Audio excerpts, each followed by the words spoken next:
हफ हफ हफ। पूरी जगह पर केवल भारी सांसों की आवाज ही सुनाई दे रही थी। फैंग क्यूई गंभीर रूप से घायल हो गया था। इस समय उसने अंततः ये जिवेन को देखा, इसलिए वह अनिच्छा से रुक गया और अपनी चोटों का इलाज करना शुरू कर दिया। उनकी चोटों में अब और देरी नहीं हो सकती थी। मूल रूप से दुजियान तियान एलायंस के विचारों के अनुसार यदि यह जारी रहा तो वह केवल मौके पर ही मर जाएगा। गंभीर चोटों से मौत कोई और अंत नहीं था। पतले और लंबे दैवज्ञ के रूप में उसकी आंखें अभी भी अविश्वास से भरी थीं। वह फैंग क्यूई के साथ लगभग मर ही गया था। इस समय उसकी आंखों में भय भरा हुआ था। बाहर आओ, यह कौन है? लंबा और पतला दिव्य दूत जोर से चिल्लाया। भयानक ध्वनि तरंगों ने लहरों की तरह अंतरिक्ष को हिला दिया। शून्य में एक सफेद वस्त्र में एक आकृति बाहर चली गई। उसने फैंग क्यूई जैसा ही मुखौटा पहना था और लंबे और पतले दिव्य दूत को ठंडेपन से देखा। धिक्कार है, एक घात था, मैं बहुत लापरवाह था, दुबले पतले और लंबे दैवज्ञ ने दांत पीस कर कहा। क्योंकि पहले वहां जरा सा भी संकेत नहीं था कि फैंग क्यूई के साथी हो सकते हैं, इसलिए उन्होंने धीरे धीरे अपनी सतर्कता में ढील दी। अगर उनके साथी होते तो उन्हें पहले ही बाहर आ जाना चाहिए था। कहा जा सकता है कि पीछा करने की प्रक्रिया में भाग्य से फैंग क्यूई कई बार बच निकला। साथी होते तो मदद के लिए पहले ही आ जाते। उन्हें उम्मीद नहीं थी कि वे यहाँ उनका इंतजार कर रहे होंगे। एक बार जब उन्होंने हमला किया तो उन्होंने सीधे उसके साथियों को मार डाला और यहाँ तक कि वह गंभीर रूप से घायल हो गया। उसे अचानक एहसास हुआ कि उसके सामने नया मास्टर भी जोर से हौंफ रहा था। उसने अचानक एक संभावना के बारे में सोचा, यानी इस व्यक्ति की ताकत भी समाप्त हो गई है। अचानक जाने का विचार अचानक फीका पड़ गया। अभी अभी किया गया वह हमला बहुत भयानक था। एक आश्चर्यजनक हमले का जिक्र नहीं है। भले ही उसने इसे सीधे ले लिया हो, वह केवल मौके पर ही मारा जाएगा। अगर वह जल्दी से नहीं चकमा देता तो शायद उसकी किस्मत दूसरों से बेहतर नहीं होती। इस तरह का हमला कुछ ऐसा नहीं था जिसे आकाशीय क्षेत्र का छठा आकाश जारी कर सके। भले ही उसने अपनी खेती को सील कर दिया हो, यह संभव था। तब एक ही संभावना थी, उसने किसी प्रकार के जादू के उपकरण या किसी प्रकार की गुप्त तकनीक का उपयोग किया होगा। अगर वह इस तरह के हमले को छोड़ना चाहता था तो उसे इसकी कीमत चुकानी होगी। और उसके सामने यह व्यक्ति शायद पहले से ही कागजी शेर था। अन्यथा वह कैसे जीत का फायदा नहीं उठा सकता था और उसे मार सकता था। यह सोचते सोचते अचानक सारे रहस्य सुलझ गए। वह मूल रूप से बचना चाहता था, लेकिन इस समय वह इसके बारे में पहले ही भूल चुका था। हालांकि उसने एक हाथ खो दिया था, उसने महसूस किया कि वह उन दोनों की तुलना में बहुत बेहतर था, एक घायल और दूसरा विकलांग। उसने येजिवेन की ओर रूखी नजरों से देखा जो अभी अभी बाहर आया था और बोला, तुम कौन हो?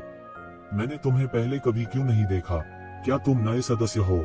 बहुत कम दिव्य दूत थे जो एक दूसरे के असली चेहरों को जानते थे, लेकिन यह उन्हें एक दूसरे को समझने से नहीं रोकता था, विशेष रूप से वे मार्शल आर्ट जिनका वे उपयोग करते थे। यह निर्धारित करना बहुत आसान था कि वे कौन थे। ओरेकल लीग के केवल 9 आधिकारिक सदस्य थे। फैंग क्यूई के अलावा वह अन्य 8 के बारे में जानता था। ऐसा नहीं हो सकता, उसके ऑरा में कुछ खराबी थी। तो एक ही संभावना थी और वह यह थी कि यह व्यक्ति नया था। यही एकमात्र स्पष्टीकरण था। उसके हृदय में एक क्षीण उत्तेजना उठी। नए लोगों से निपटना अपेक्षाकृत आसान था। ऐसा लग रहा था कि वह इस बार इसे अमीर बनाने वाला था। इन दोनों को मारना न्यूनतम आवश्यकता थी। अगर वह उनमें से किसी एक को जिंदा पकड़ पाता तो बेलों से लेकर खरबूजे तक का पीछा करते हुए उसे काफी कुछ मिल जाता। हो सकता है कि वह एक झटके में ओरेकल एलायंस को पूरी तरह से नष्ट कर दे। अगर ऐसा होता तो वह बहुत परेशानी से बचा सकता था और देवताओं की वापसी को तेज कर सकता था। यह ज्ञात होना चाहिए कि परमेश्वर के दूत सामान्य लोगों से भिन्न थे। वे देवताओं के सबसे भरोसेमंद विश्वासी थे और उनका रिश्ता बेहद करीबी था। इसी तरह हर दूत एक साधारण व्यक्ति नहीं होगा। इसलिए यद्यपि बहुत से ईश्वर दूत नहीं थे, वे निश्चित रूप से शीर्ष स्तर के भयानक विशेषज्ञ थे। यही कारण था कि उनकी कम संख्या के बावजूद वे हमेशा प्राचीन बेरेंस महाद्वीप में विभिन्न प्रमुख ताकतों के लिए सिरदर्द बने रहे। उनके पास अधिक लोग नहीं थे और उनके पास कोई बड़ी सेना नहीं थी, इसलिए उनके लिए ब्रेकअप करना बहुत आसान था। आम लोगों के लिए उन्हें ढूंढ पाना मूल रूप से असंभव था। इसके अलावा वे मूल रूप से प्राचीन बेरेंस महाद्वीप के शिखर पर खड़े थे। यदि सामान्य लोग भी उन्हें खोज लें तो वे उनके विरोधी नहीं होंगे। वे शीर्ष विशेषज्ञ जो ईश्वर के दूतों के खिलाफ संघर्ष कर सकते थे, निस्संदेह विभिन्न प्रमुख बलों के शीर्ष विशेषज्ञ थे। वे उनके अस्तित्व के स्तंभ थे। अतीत में ऐसी परिस्थितियां थी जहां कई ताकतों ने ओरेकल एलायंस को घेर लिया और नष्ट कर दिया। अंत में सबसे सक्रिय बलों के विशेषज्ञ सभी मारे गए और बल सीधे तौर पर कम हो गया। कुछ को उनके दुश्मनों ने भी खत्म कर दिया था, इसलिए बहुत कम लोग दूसरों को लाभ पहुंचाने के लिए अपना नुकसान करते रहे। इसलिए यह धीरे धीरे ओरेकल एलायंस में विकसित हुआ। केवल अराकल एलायंस ही अराकल एलायंस से निपट सकता है। सौभाग्य से ओरेकल एलायंस के सदस्यों के बीच कई संघर्ष हुए और उन्होंने एक दूसरे को मार डाला। अन्यथा प्राचीन बेरेंस महाद्वीप इस तरह समाप्त नहीं होता। अराकल एलायंस का आतंक आम लोगों तक ही सीमित नहीं था, अराकल एलायंस के सदस्यों के लिए भी यही था। अराकल एलायंस सदस्य को मारना आसान नहीं था। कई दैवज्ञों के पास अपने तुरुप के पत्ते थे और उन्हें मारने का कोई तरीका नहीं था। फैंग क्यूई का इतने लंबे समय तक एक ही स्तर के 2 विशेषज्ञों द्वारा पीछा किया गया था और उन्हें इतनी भारी चोटें आई थीं। फिर भी वो ये सिवेन के आने तक रुका रहा। कोई कल्पना कर सकता है कि ओरेकल एलायंस के सदस्य कितने शक्तिशाली थे। अभी अभी ये सिवेन ने 2 रक्षाहीन लोगों को मारने के लिए चुपके से हमला किया। इसमें एक की मौत हो गई जबकि दूसरा गंभीर रूप से घायल हो गया। नहीं तो कौन जानता था कि अगर वे एक दूसरे का सामना करते हैं तो लड़ाई कैसे बदल जाएगी। इस वजह से भले ही मानव ईश्वर दूतों द्वारा गठित ओरेकल एलायंस सभी ईश्वर दूत संगठनों में सबसे कमजोर था और यहाँ तक सबसे मजबूत जियान तियान एलायंस भी इतने सालों के बाद उन्हें खत्म नहीं कर सका। यदि वह इस सुराग का अनुसरण कर सकता है और कुछ सुराग ढूंढ सकता है और ओरेकल एलायंस को एक झटके में नष्ट कर सकता है तो उसका योगदान अद्वितीय होगा। उस समय उसे निश्चित रूप से जियान तियान एलायंस के उच्च अधिकारी द्वारा पुरस्कृत किया जाएगा। यह सोचकर वह खुद को थोड़ा उत्साहित किए बिना नहीं रह सका। इसके अलावा उसकी नजरों में वे दोनों पहले से ही वध किए जाने की प्रतीक्षा कर रहे मेमने थे। ये शिवेन ने उसे उदासीनता से देखा और उसकी सांस धीरे धीरे शांत हो गई। जैसा कि उसने उम्मीद की थी, ये जिवेन ने वास्तव में अपने शरीर की सारी क्यूई को समाप्त कर दिया था। यदि नहीं तो उसे इस दुबले पतले अराकल एलायंस सदस्य द्वारा इतने सरल तरीके से बाहर करने के लिए मजबूर नहीं किया जाएगा। ऐसा इसलिए था क्योंकि उसके पास वास्तव में ज्यादा ची नहीं बची थी। वह अब शून्य में छिप भी नहीं सकता था। यह ये जिवेन का दूसरी बार ओरेकल एलायंस सदस्य के साथ लड़ाई थी, लेकिन पिछली बार जब उसने 2 समुद्री रेस विशेषज्ञों के साथ फैंग क्यूई लड़ाई देखी तो यह देखने के लिए पर्याप्त था कि ओरेकल एलायंस सदस्य कितना भयानक था। यह सामान्य प्रतिभाओं से कहीं आगे था। इससे वह बहुत डर गया और उसके पास अराकल एलायंस के सदस्य को मारने के अलावा कोई विकल्प नहीं था। उन्होंने इमेजेंस इमॉर्टल एक्सटर्मिनेटिंग सेबर को निकाल लिया और अपनी पूरी ताकत से हमला किया, लेकिन दुर्भाग्य से यह सब व्यर्थ था। उनमें से केवल एक की मौके पर ही मौत हो गई थी और बाकी के केवल हाथ काट दिए गए थे। यह कोई गंभीर चोट भी नहीं थी। यदि यह बाहरी दुनिया में था तो ये जिवेन के पास केवल भागने का विकल्प था जब उसने इन 2 ओरेकल एलायंस सदस्यों का सामना किया। उसका वर्तमान वास्तव में इन लोगों के लिए मेल नहीं खाता था और उसे अभी भी बढ़ने के लिए समय चाहिए था। उसके पीछे फैंग क्यूई मध्य हवा में बैठा था और उसके शरीर पर दिव्य तकनीक का प्रकाश अधिकांश शून्य को प्रकाशित करता था। वह खुद को ठीक करने के लिए दैवीय तकनीक का इस्तेमाल कर रहा था। हालांकि प्रभाव फीनिक्स पुनर्जनन तकनीक जितना अच्छा नहीं था, यह आखिरकार देवताओं द्वारा दी गई एक मार्शल तकनीक थी। स्वाभाविक रूप से उपचार प्रभाव निर्विवाद था। साधारण घाव बहुत पहले भर जाते, लेकिन इस बार का घाव बहुत गंभीर होने के कारण अब तक देर हो चुकी थी।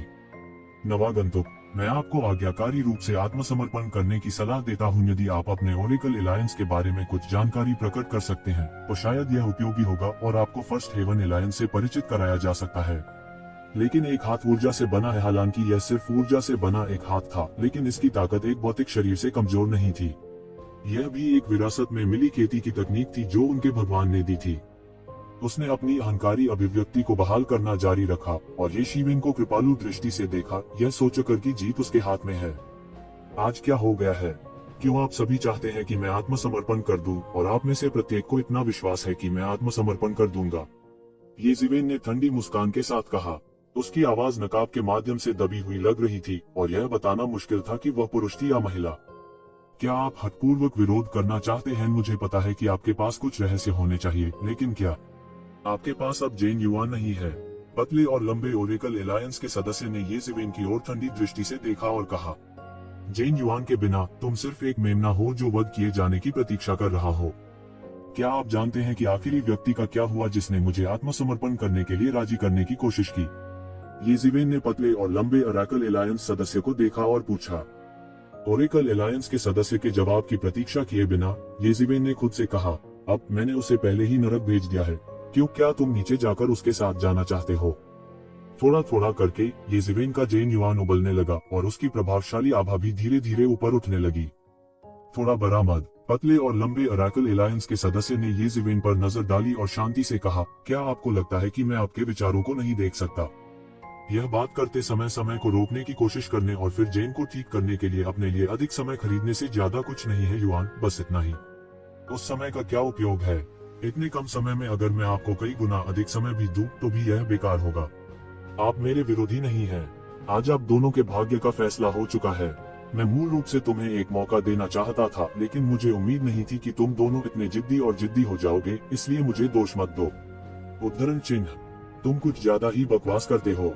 क्या तुम सच में सोचते हो कि इतने कम समय में मैं ज्यादा ठीक नहीं हो पाऊंगा? येज़ेबेल ने शांति से पतले और लंबे ओरेकल एलायंस सदस्य को देखा और ठंडी आवाज में कहा, आप बहुत स्मार्ट हैं और आप मेरी वर्तमान स्थिति भी देख सकते हैं, लेकिन आपने एक चीज का गलत अनुमान लगाया है, और यह एक चीज आपको पाने के लिए काफी है, मारे गए। यह कहने के बाद येज़ेबेल का आभा पागलपन से बढ़ गया और ऐसा नहीं लगा कि वह पहले की तरह थक गया था। इस दुबले पतले और लंबे ओरेकल ने सब कुछ कैलकुलेट कर लिया था, जिसमें येज़ेबेल और फैंग क्यूई की वर्तमान स्थिति भी शामिल थी।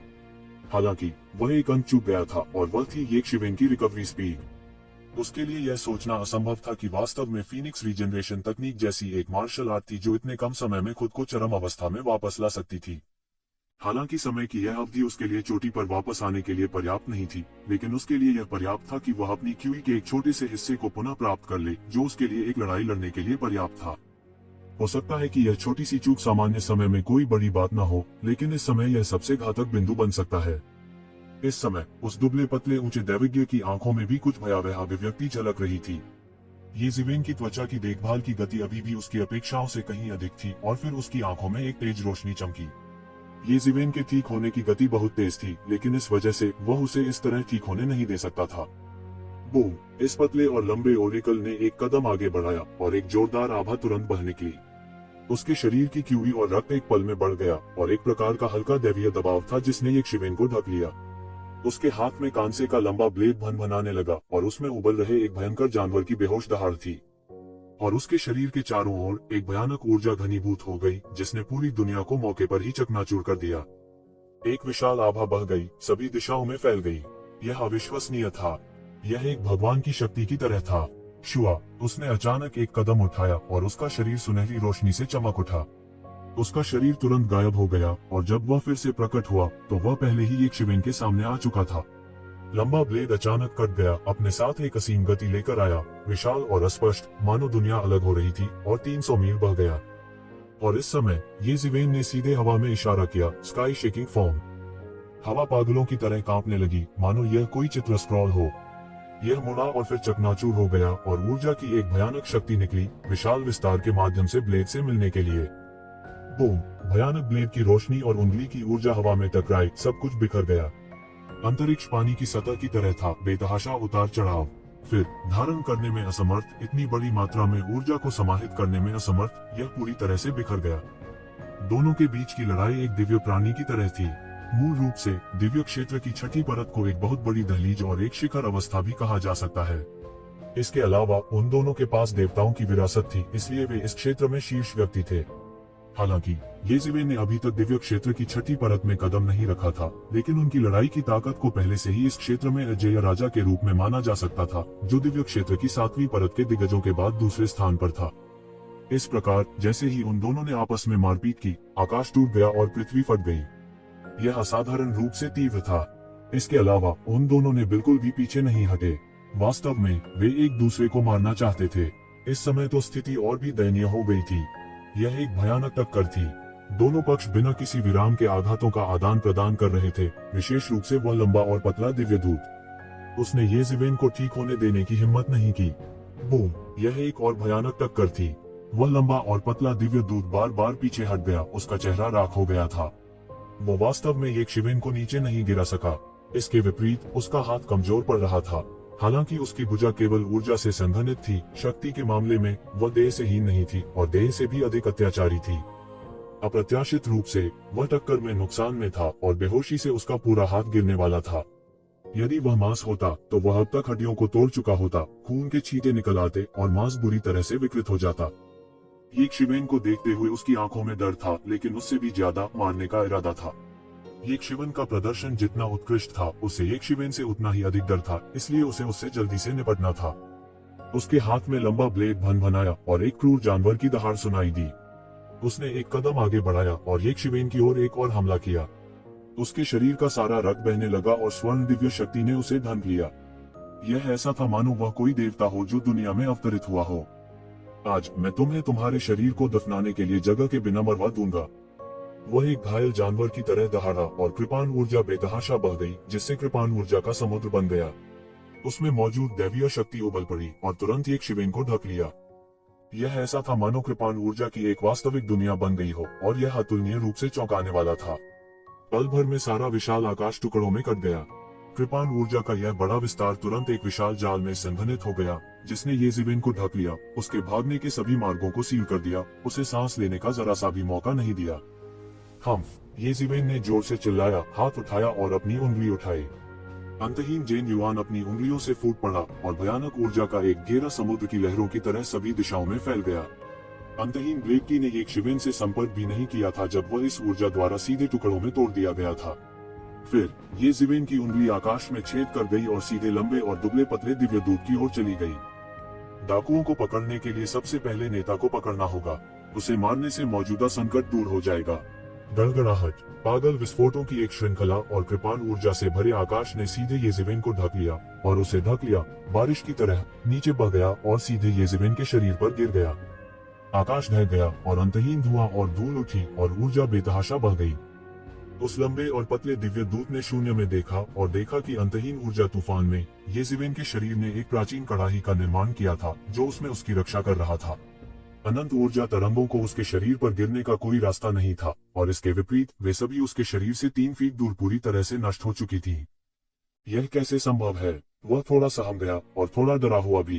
तू जीवन उच्च आत्माओं में था और लड़ाई के बाद थोड़ी सी भी थकान नहीं थी। इसके विपरीत वह अधिकाधिक ऊर्जावान होता जा रहा था। इसका क्या मतलब था? इसका मतलब था कि एक शिवेन के लिए अभी की टक्कर कुछ भी नहीं थी। उसके ठीक होने की गति उपभोग की गति से भी अधिक थी। वह मदद नहीं कर सका लेकिन ठंडी हवा की सांस ली। यह पुनर्प्राप्ति गति बहुत तेज है। ऐसे में उनका विरोधी कौन है? क्या उसे मौत के घाट नहीं उतारा जाएगा? वह और जानना चाहता था लेकिन कोई रास्ता नहीं था। वह हराकल एलायंस के नए सदस्य येज़ेबेल के बारे में बहुत कम जानता था और उसे यह भी नहीं पता था कि येज़ेबेल किस चीज में अच्छा था। और इस बार यह कहा जाना चाहिए कि यह हराकल एलायंस के सदस्य के रूप में येज़ेबेल का पहला मिशन भी था, इसलिए अन्य लोग येज़ेबेल की विभिन्न सूचनाओं को बिल्कुल नहीं जानते थे। हालांकि येज़ेबेल ने उसके ज्यादा सोचने का इंतजार नहीं किया। तो ज़ेबेल की क्यूई सीधे विशाल आकाश से टूट गई, एक ज्वार की तरह व्यापक रूप से आकाश में एक भयानक रोशनी फूटते हुए सीधे उसकी दावकी से टूट गई। येज़ेबेल के दावकी ने आकाश को ढांक लिया, लेकिन वह केवल आकाश से टूटा। पूरा तारों वाला आकाश एक पल में फट गया और ऊर्जा मक्खन के माध्यम से गर्म चाकू की तरह थी। दैवीय शक्ति से बनी एक दीवार लंबे और पतले दैवीय दूत के सामने प्रकट हुई और तुरंत येज़ेबेल की उंगली के सामने अवरुद्ध हो गई। बूम!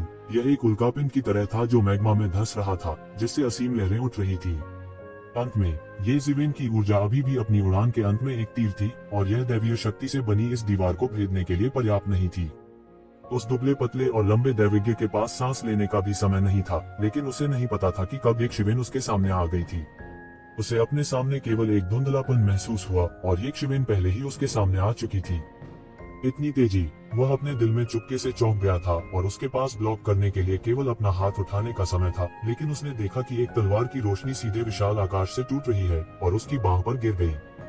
बूम! उसका हाथ कट गया और मौके पर ही विस्फोट हो गया।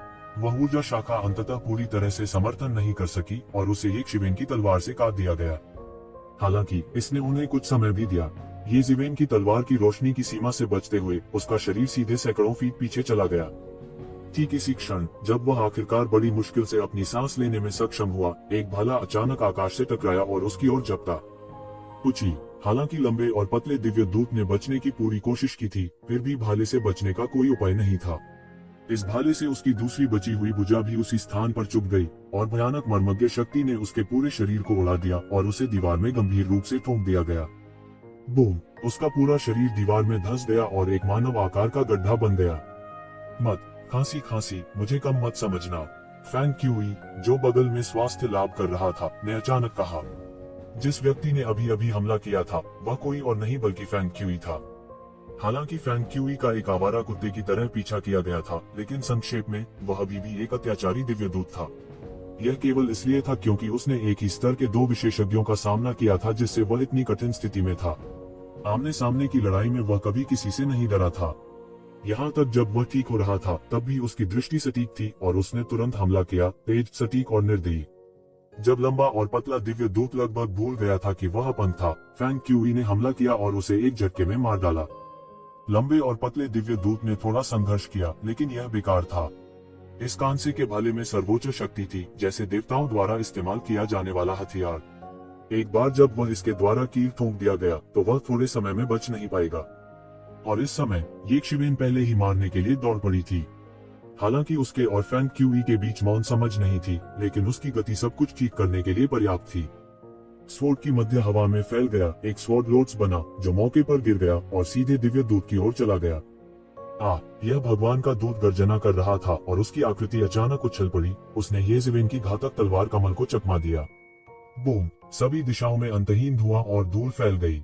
येज़ेवेन ने धुएं में से देखा और देखा कि दिव्य दूत, जिसे दीवार पर कीलों से ठोका गया था, कि केवल एक भुजा थी। महत्वपूर्ण क्षण में उसने बचने के अवसर के बदले में अपने हाथ का बलिदान कर दिया था। यह कहा जा सकता है कि वह निर्दयी और निर्दयी था। एक सच्चा निर्दयी व्यक्ति दूसरों के लिए नहीं, बल्कि अपने लिए निर्दयी होता है।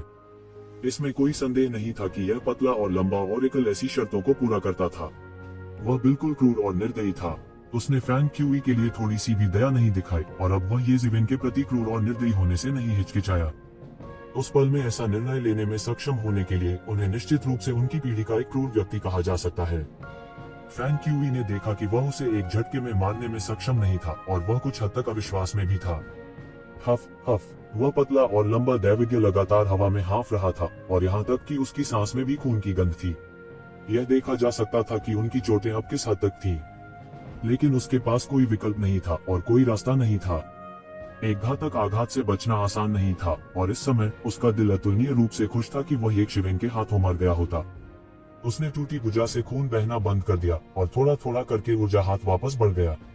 यह तो अच्छा था, उसकी दोनों भुजाएं ऊर्जा भुजाएं बन गई थीं। फिर भी यह कुछ ऐसा नहीं था जिसे औसत व्यक्ति पूरा कर सकता था। कुछ अतिवादी मार्शल आर्ट के अपवाद के साथ, यदि एक अंग को तोड़ दिया जाता है तो उस अंग को थोड़े समय के भीतर ही जोड़ा जा सकता है, अन्यथा वह अंग अपंग के समान होगा। वह कुछ ऐसा था जो स्काई ह्यूमन स्टेज में कदम रखने के बाद भी नहीं बदलेगा। यहाँ तक अगर यह ऊर्जा हथियारों की पीढ़ी थी तो यह देवताओं की क्षमता थी और केवल दैवीय तकनीकें ही इसे कर सकती थी और नश्वर इसे बिल्कुल नहीं कर सकते थे। यह अफवाह थी कि देवताओं के अनगिनत धर्म रूप हैं। कुछ के 3 सिर और 6 भुजाएं थीं और कुछ के पास 1000 भुजाएं और 100 आंखें थीं। स्वाभाविक रूप से वे स्वाभाविक रूप से नहीं बने थे, वे सभी ऊर्जा द्वारा गठित किए गए थे। फिर भी ये ऊर्जा अनसामान्य अंगों से कमतर नहीं थे। यह देवताओं की शक्ति थी। जीवित रहने के लिए एक हाथ काटना, क्या आपके पीछे बैठा भगवान एक छिपकली है? अन्यथा वह आपको ये बातें क्यों सिखाएगा? धिक्कार है, तुम देवताओं की निंदा करने की हिम्मत करते हो। तुम भी एक दैवज्ञ हो और फिर भी तुम देवताओं की निंदा करते हो। क्या तुम ईश्वरीय दंड से नहीं डरते? यह पतला और लंबा ओरेकल येज़ेवेन को घृणा से घूर रहा था और येज़ेवेन ने वास्तव में अपने सबसे सम्मानित भगवान की निंदा की थी। उसके लिए यह बिल्कुल अक्षम्य था। भगवान, अगर भगवान ऐसे स्वार्थी लोग हैं तो मुझे उन्हें नहीं चाहिए। इसके अलावा मुझे नहीं पता कि वे लोग कहाँ गए हैं। अगर उनमें क्षमता है तो उन्हें अपनी कब्र से रेंगने दें। येज़ेवेन ने ठंडी मुस्कान के साथ कहा। वह पतला और लंबा ओरेकल अचानक शब्दों के लिए नुकसान में था। उसे उम्मीद नहीं थी कि येज़ेवेन देवताओं के प्रति इतना अनादर करेगी। इसके अलावा उसके मन में देवताओं के प्रति रत्ती भर भी विस्मय नहीं था। उनके जैसे रूढ़िवादी ओरेकल के लिए यह बिल्कुल अकल्पनीय था। इन भविष्यवाणियों की हर चाल को उनके पीछे का ईश्वर जान सकता था। जब तक इस भगवान के नाम का उल्लेख किया गया था, भले ही वे हजारों मील दूर हों, तब भी उन्हें महसूस किया जा सकता था। यह देवताओं की शक्ति थी। इसलिए जब उन्होंने उसका उल्लेख किया तो उन्होंने केवल यह कहने का साहस किया कि यह वह था। उन्होंने निश्चित रूप से उसके नाम का उल्लेख करने का साहस नहीं किया। यहाँ तक कि उसने लापरवाही से किसी मानव देवता के नाम का उल्लेख करने का साहस नहीं किया। सिर्फ नाम ने ही उन्हें इतना परेशान कर दिया था। इसलिए वे सोच भी नहीं सकते थे कि एक शिवेन ने इतना कानूनविहीन चरित्र कैसे विकसित किया। वह देवताओं के लिए बहुत अपमानजनक था। वह कोई साधारण व्यक्ति नहीं था। साधारण लोग देवताओं के अस्तित्व को नहीं जानते थे या देवताओं के अस्तित्व के बारे में निश्चित नहीं थे, लेकिन वह स्पष्ट रूप से देवताओं के अस्तित्व को जानता था और फिर भी इतना अनादर करने का साहस करता था। तुमने देवताओं की निंदा करने का साहस किया। तुम देवताओं द्वारा दंडित किए जाओगे। यहाँ तक कि तुम्हारे पीछे के देवता भी तुम्हें कभी भी इस तरह देवताओं की निंदा करने की अनुमति नहीं देंगे। यह पतला और लंबा दैवज्ञ गुस्से में एक जानवर की तरह दहाड़ा, जिसके क्षेत्र का उल्लंघन किया गया था। यक्षिवेन ने इसका उपहास उड़ाया। एक अर्थ में देवता उन प्राचीन अधिकारियों के समान थे। वे एक दूसरे के साथ मरते दम तक लड़ सकते थे, लेकिन वे कभी भी आम लोगों को जरा सा भी उनका उल्लंघन करने की अनुमति नहीं देते थे। अगर आम लोग इसकी शिकायत अधिकारियों से भी करते तो उन्हें कील बोर्ड पर लुढ़कने जैसी यातनाओं से गुजरना पड़ता। यह अधिकारियों की गरिमा बनाए रखने के लिए था। इस दुनिया में भगवान एक ही थे। पौराणिक युग में कोई भी देवताओं का अनादर करने का साहस नहीं करता था। देवता चाहे किसी भी कुल के क्यों न हो, उन्हें इतने बड़े अस्तित्व के सामने सिर झुकाकर देवताओं के आगे नतमस्तक होना पड़ता था। निंदा, हास्यास्पद। येजिवेन ने इस पतले और लंबे परमेश्वर के दूत को ऐसे देखा जैसे वह एक दयनीय कुत्ते को देख रहा हो। इसके अलावा यह एक दिमागी कुत्ता था। फैंग क्यूई और अन्य लोगों ने यह भी समझा कि इन नेट एलायंस के ये भगवान के दूत मानव जाति के लिए लड़ने के लिए उन जनजात देवताओं द्वारा पाले गए कुत्ते मात्र थे। तो जिवेन ने आखिरकार अपनी चाल चली। उसके पास इस तरह प्रतीक्षा जारी रखने का धैर्य नहीं था। उसने एक कदम आगे बढ़ाया और उसके शरीर से प्रभावशाली आभा निकल गई। इतने दिनों के बाद उनकी भव्य आभा भी शिखर पर चढ़ गई थी। फीनिक्स पुनर्जनन तकनीक का जादू एक बार फिर सत्यापित हो गया था। वहीं लंबे और दुबले पतले ओरेकल को भारी चोटें आईं। ऐसी परिस्थितियों में स्थिति अभी से मौलिक रूप से भिन्न थी। शुआ, तू जिवेन ने एक कदम आगे बढ़ाया और उसका फिगर तुरंत गायब हो गया। जब वह फिर से प्रकट हुआ तो वह पहले से ही दुबले पतले और लंबे दिव्य दूत के सामने था। उसने अचानक अपनी तलवार फेंकी और अनगिनत तलवार दाव सिद्धांत तलवार प्रकाश के चारों ओर खिलने लगे। यह ऊपर और नीचे उड़ता था और इसकी गति बहुत तेज थी। दुबले पतले और लंबे दैवीय दूत के पास केवल तलवार प्रकाश देखने का समय था और लंबी तलवार उसके सामने तुरंत वार कर चुकी थी। क्षण भर में उसकी रक्षा के लिए उसके सामने दैवीय शक्ति की दीवार खड़ी हो गई। तलवार की रोशनी अचानक दैवीय शक्ति की दीवार से टकरा गई। दरार दरार दरार, दैवीय शक्ति दीवार की परत थोड़ी थोड़ी करके बिखर गई। पहले के विपरीत इस बार यक्षिवेन ने अपनी पूरी ताकत का इस्तेमाल किया। फिर एक अत्यंत भयानक तलवार क्यूई तुरंत बाहर निकली और सैकड़ों फीट चली गई। बूम! तलवार की रोशनी ने गड़गड़ाहट की अचानक ताली की गति से लंबे और पतले दिव्य दूत के शरीर पर बेरहमी से बमबारी की। गड़गड़ाहट, सिलसिलेवार धमाकों की आवाज आई। उसके शरीर पर अनगिनत जादुई हथियार अचानक फट गए। तलवार की रोशनी सीधे येजिवेन ने काट दी। हालांकि तलवार की रोशनी की गति कम नहीं हुई और सीधे उसके शरीर पर वार कर दिया। पुची! तलवार की रोशनी सीधे उसके शरीर में चुभ गई। अंत में वह अभी भी यक्षिवेन के भौतिक शरीर के साथ तुलना नहीं कर सका। एक तलवार उसे पूरी तरह आर पार कर गई। अद्वितीय जड़ता वाली लंबी तलवार ने सीधे इस पतले और लंबे ओरेकल को दीवार में ठोक दिया। येजिवेन के हाथ में तलवार की रोशनी ने सीधे उसके शरीर में एक बड़ा छेद कर दिया। तुम! इस दुबली पतली और लंबी दैवज्ञ ने येजिवेन को अपनी खुली आंखों से देखा। वह अचानक एक शिकायत के साथ मर गया। उसने यक्षिवेन को अचंभे में देखा और सांस रोक ली। उसने शायद कभी सपने में भी नहीं सोचा था कि वो यक्षिवेन के हाथों इस तरह मरेगा।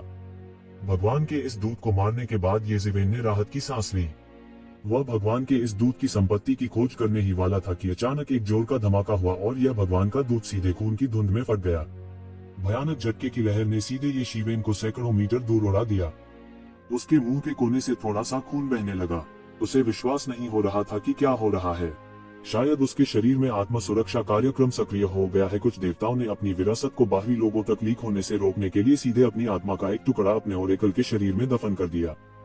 जब तक वह सांस लेना बंद करेगा, वह सीधे फट जाएगा।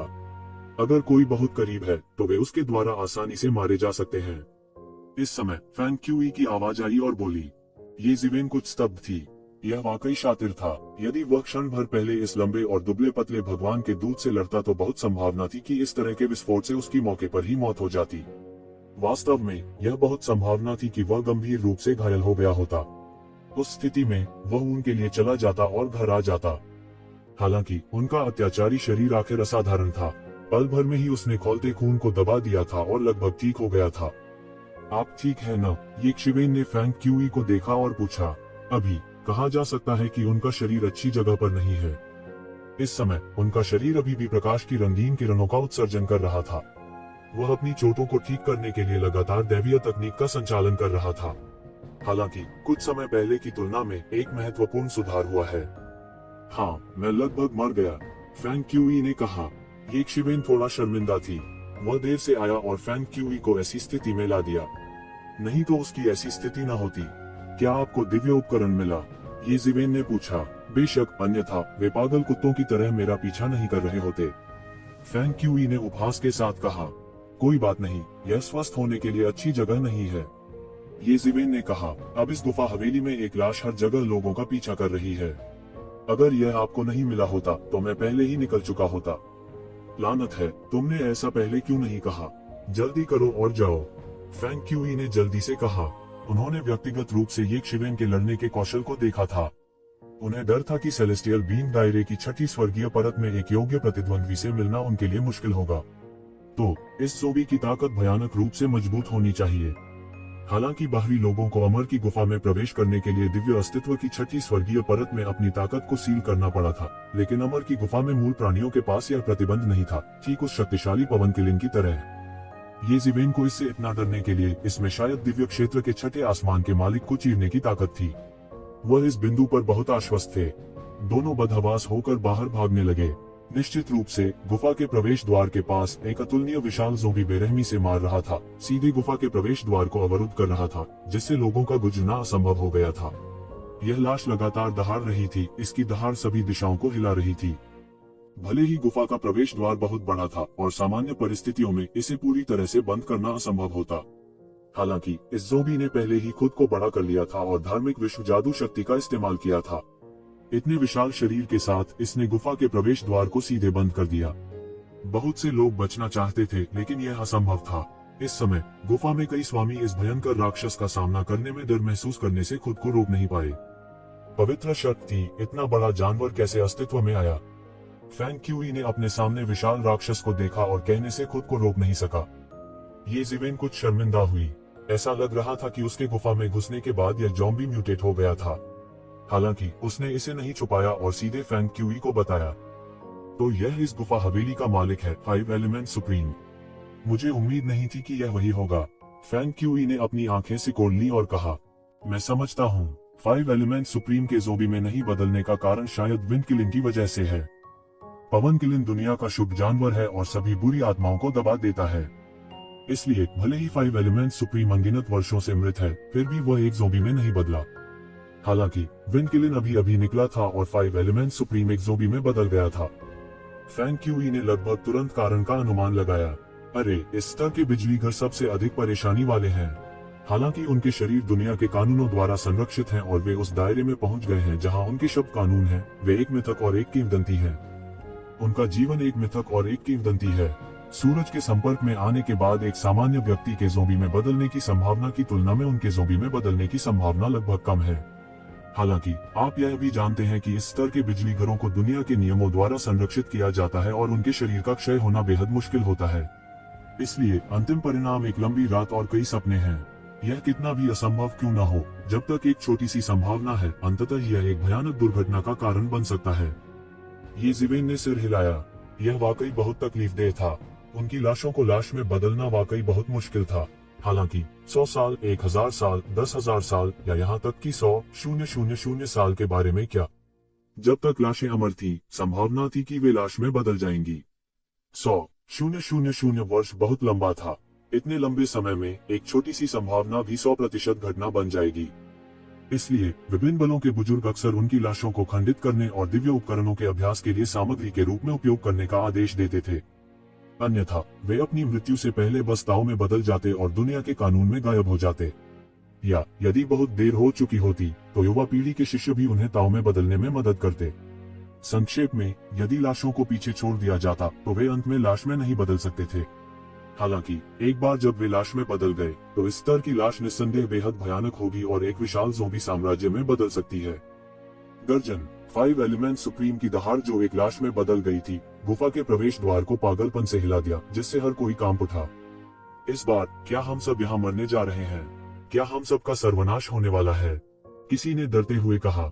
इस तरह का एक ज़ॉम्बी उनमें से किसी के लिए एक भयानक खतरा था। उनमें से कोई भी उन्हें पूरी तरह से नष्ट करने का कारण बन सकता है। आकाश, यह लाश कैसे बनी? उसमें कम से कम दिव्य सत्ता क्षेत्र की शक्ति होनी चाहिए। यद्यपि हमें दिव्य प्राणी क्षेत्र में भी मजबूत माना जाता है, फिर भी इस प्रकार के राक्षस के साथ तुलना के लिए कोई जगह नहीं है जो कम से कम दिव्य अस्तित्व क्षेत्र में है। उसकी ताकत इतनी भयानक है और उसकी लाश सड़ी नहीं और लाश में बदल गई। क्या वह इस गुफा का मालिक हो सकता है? किसी ने साहसिक अनुमान लगाया। कहने की जरूरत नहीं है, उन्होंने वास्तव में इसका सही अनुमान लगाया था। हम क्या करें? हम कैसे बाहर निकलेंगे? क्या हम हमेशा के लिए यहीं फंस जाएंगे? किसी ने चिंतित होकर कहा। कम से कम उनमें से कुछ जीवित रहने में सक्षम होंगे। उन सर्वोच्च प्रतिभाओं के अपने तरीके हैं, उन्हें बचने में सक्षम होना चाहिए। इस समय कुछ लोगों की नजर आसमान में नेताओं पर पड़ी। महान दानव कबीले की महिमा भी बच निकली थी। हालांकि वह थोड़ी परेशानी में था, वह कम से कम मौत से बच गया था। उसके अलावा याओ जाओ भी शून्य में खड़ा था, गुफा के प्रवेश द्वार पर एक गरिमापूर्ण अभिव्यक्ति के साथ लाश को देख रहा था। उनके अलावा समुद्री जाति के समुद्री सम्राट भी अपनी प्रजा के साथ पहुंचे थे। ये जिवेन ने मूल रूप से सोचा था कि वह ये क्यूओंग के साथ बाहर हवा की किलिन के दिल के लिए लड़ेंगे। उसे उम्मीद नहीं थी कि वह अंदर आएगा और अब वह भी यहीं फंस गया था। युवा पीढ़ी के इन शीर्ष विशेषज्ञों के अलावा कुछ पुरानी प्राचीन वस्तुएं भी थी जिन्होंने अपनी खेती पर मुहर लगा दी थी। उनका प्रभामंडल लंबा था और उनकी ताकत युवा पीढ़ी के शीर्ष विशेषज्ञों से भी अधिक अत्याचारी थी। जब तक हम गुफा के प्रवेश द्वार से बाहर निकलते हैं, हम ठीक रहेंगे। यह ज़ोंबी किसी कानून द्वारा दबा हुआ प्रतीत होता है। यह केवल गुफा में जा सकता है और बाहर नहीं जा सकता। कुछ लोगों ने देखा कि ज़ोंबी की गतिविधि की सीमा हमेशा गुफा के प्रवेश द्वार के पास थी, लेकिन यह कभी बाहर नहीं निकली थी। इससे उन्होंने अनुमान लगाया कि हो सकता है कि इसे किसी प्रकार के कानून द्वारा दबा दिया गया हो, इसलिए यह अपनी मर्जी से आगे नहीं बढ़ सका। चलो एक साथ भागते हैं। मुझे विश्वास नहीं होता कि यह हम सभी को रोक सकता है। अगर हम एक एक करके बाहर निकलते हैं तो यह हमारे लिए एक मृतंत होगा। इस समय भीड़ में बेचैनी फैलने लगी। बहुत से लोग अब और इंतजार नहीं कर सकते थे। इस तरह इंतजार करने के बजाय बाहर निकल जाना बेहतर था। बहुत से लोगों का मानना कि यह उन सभी को नहीं मार सकता। ऐसे में उनके बचने की उम्मीद जगी होगी। जैसा कि कहा जाता है, दूसरों को मरने देने से बेहतर है कि दूसरों को मरने दिया जाए। मानना, चलो सब बाहर चलते हैं। मुझे विश्वास नहीं होता कि यह हम सभी को रोक सकता है। लोगों का एक बड़ा समूह एक साथ सघन रूप से भरा हुआ इस समय गुफा के प्रवेश द्वार की ओर बढ़ा, चाहे वे पहले किसी भी जाति या स्थिति के हों। वे ज़ॉम्बी के हाथों से कोई रास्ता निकालना चाहते थे। ये जिवेन ने उपहास किया। उन्होंने स्पष्ट रूप से देखा कि जो लोग भीड़ को भागने के लिए उकसा रहे थे, वे महासागर सम्राट, महान दानव कबीले के महामहिम और अन्य शीर्ष विशेषज्ञ के अधीनस्थ थे। ऐसा लगता था कि उनका उद्देश्य बहुत स्पष्ट था। वे उन्हें उनकी मौत के लिए भेजना चाहते थे और फिर देखना चाहते थे कि क्या वे अशांत पानी में मछली पकड़ सकते हैं और अराजकता के दौरान बच सकते हैं। हालांकि ये शिवेन ने इन लोगों को चेतावनी नहीं दी थी। आखिर ये लोग तो बस मौत को दावत दे रहे थे। उन्हें भी मौके का इंतजार था। हालांकि उसे कुछ हद तक विश्वास था कि वह शैतान के पंखों पर भरोसा करके बच सकता है, लेकिन आखिरकार वह सुरक्षित नहीं था। इसलिए यह स्वाभाविक रूप से सबसे अच्छा होगा यदि वह सुरक्षित रूप से बच सके। गर्जन, ज़ोंबी ने अपना खूनी मुंह खोला और एक उन्मादी दहाड़ निकाली। इसने अपने दो विशाल नुकीले टुकड़े खोल दिए और तुरंत अंतहीन ध्वनि तरंगे ध्वनि ब्लेड में बदल गई जो सभी दिशाओं में बह गईं। आगे बढ़ने वाले इन योद्धाओं को अचानक भारी चोटें आईं। उनके आंतरिक अंग ध्वनि ब्लेड से खून बहने के बिंदु तक हिल गए थे। वे चिल्लाए और आकाश से पकौड़ी की तरह गिरे। सातों छिद्रों से खून बह रहा था। लाश दहाड़ती है और मौके पर शून्य से एक बड़ा हाथ पकड़ लेता है।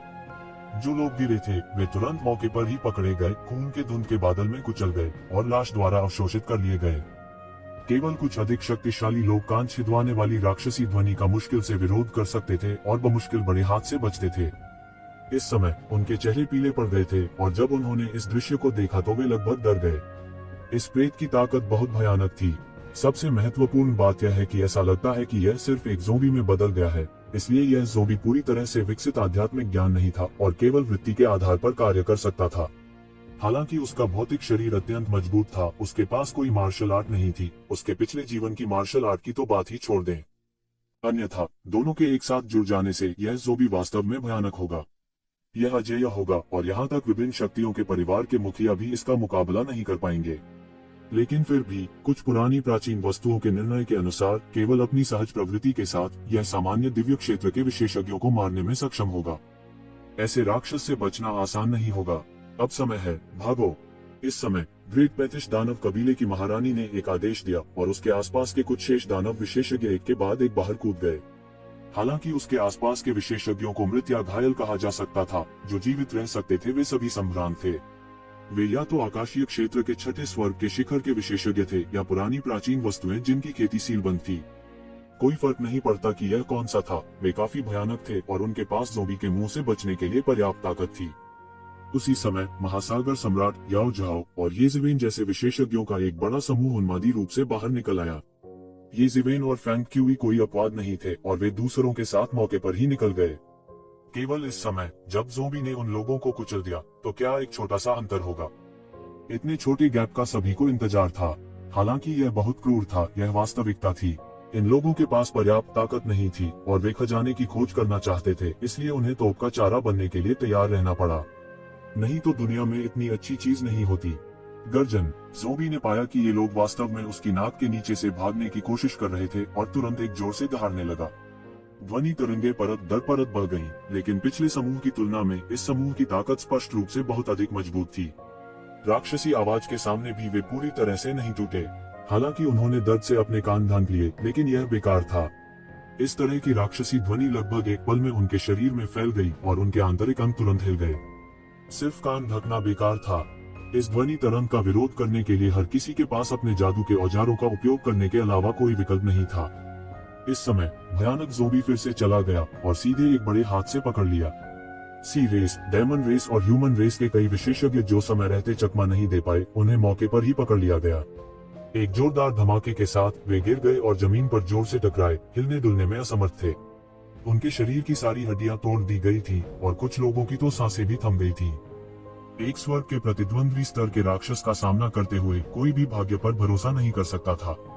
भले ही यह एक स्वर्ग का पैरागॉन राक्षस था जिसने अपनी सभी मार्शल आर्ट को नहीं जगाया था, यह काफी भयानक था और सभी ने इस समय का लाभ उठाया, विशेष रूप से महासागर सम्राट, महान दानव जाति के शाही उच्चता, याओ झाओ और अन्य। वे पलक झपकते ही सीधे बाहर निकल गए और दुर्दशा से बच गए। हालांकि ज़ोंबी ने एक बार फिर एक हाथ से समूह के केंद्र को पकड़ लिया और उसका निशाना कोई और नहीं ये ज़िवेन था।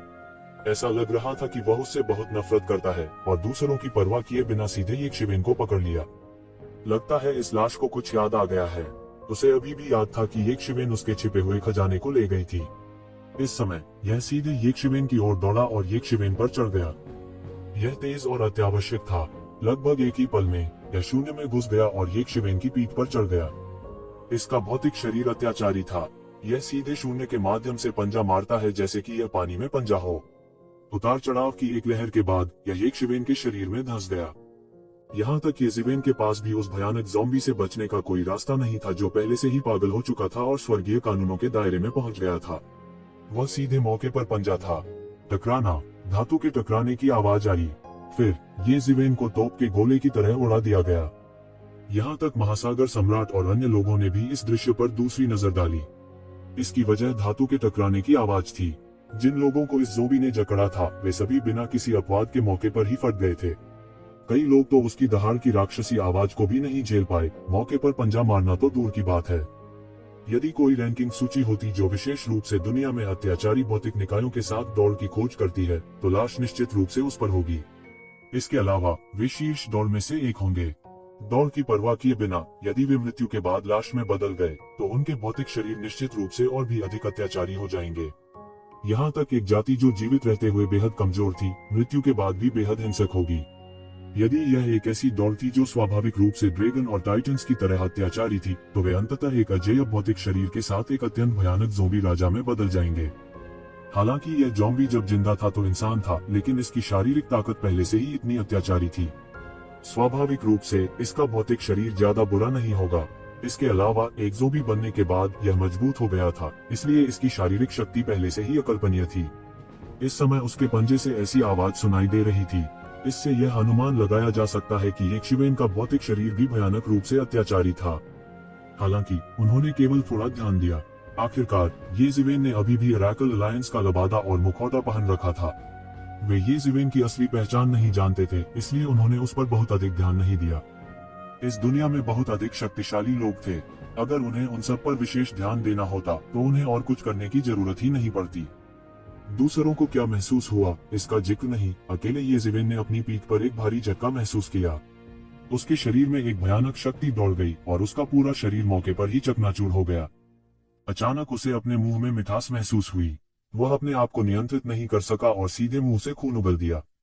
उसकी आंखें अतुलनीय रूप से चौंक गईं। यह ज़ोंबी उसकी कल्पना से कहीं ज्यादा भयानक था। यह भयानक ताकत भी ज़िवेन की ही थी। उनके अत्याचारी शरीर ने उनके पूरे शरीर को एक नए स्तर पर मजबूत कर दिया था। यदि यह एक सामान्य व्यक्ति होता, भले ही उनका शरीर इसका सामना कर पाता, तो इस विशाल बल के प्रभाव में उनके आंतरिक अंग कीमा में बदल दिए जाते। उसके पीछे से दहाड़ों की एक श्रृंखला आई। यह ज़ॉम्बी बस गुस्से में था कि यह शिवेन को नहीं मार सकता। वह उन पर अपना क्रोध बरसाने लगी जो बच नहीं सकते थे। अचानक लाशों और खून का एक और नरसंहार हुआ। दर्द से चीखते चिल्लाते कई लोगों की मौके पर ही मौत हो गई।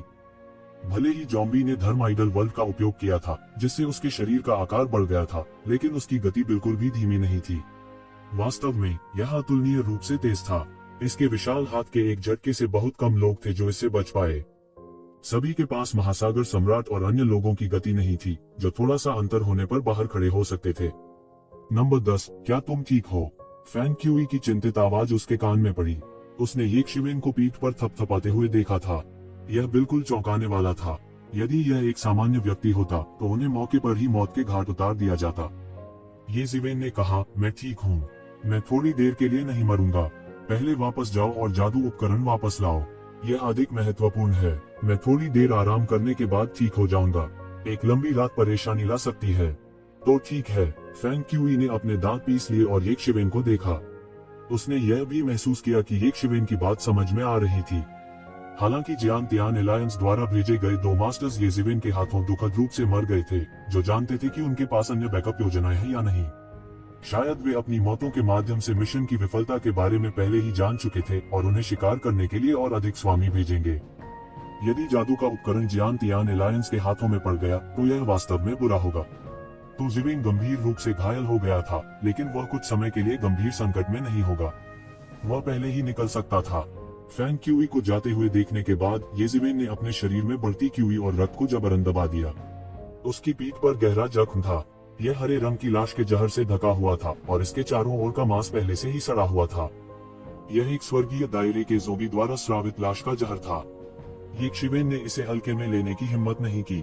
उन्होंने अपने शरीर पर घाव को ठीक करने के लिए आनन फानन में फीनिक्स रीजनरेशन तकनीक का इस्तेमाल किया। इस समय ये शिवेन के पास अंततः गुफा के बाहर की स्थिति को देखने का समय था। उसने देखा कि फॉर्मेशन में फंसी विंडकिलिन भी जख्मों से ढकी हुई थी। दानव जाति के गठन में राक्षसी गड़गड़ाहट ने पवन किलिन के शरीर पर लगातार बमबारी की। कहा जा सकता है कि यह हवा किलिन लगातार गर्जना करती है, लेकिन यह कुछ नहीं कर सकती थी क्योंकि यह संरचना से बंधी हुई थी। यह पवन किलिन अत्यंत क्रोधित थी। यह लगातार गर्जना करता रहा और आसपास के आकाश और पृथ्वी ने रंग बदल दिया।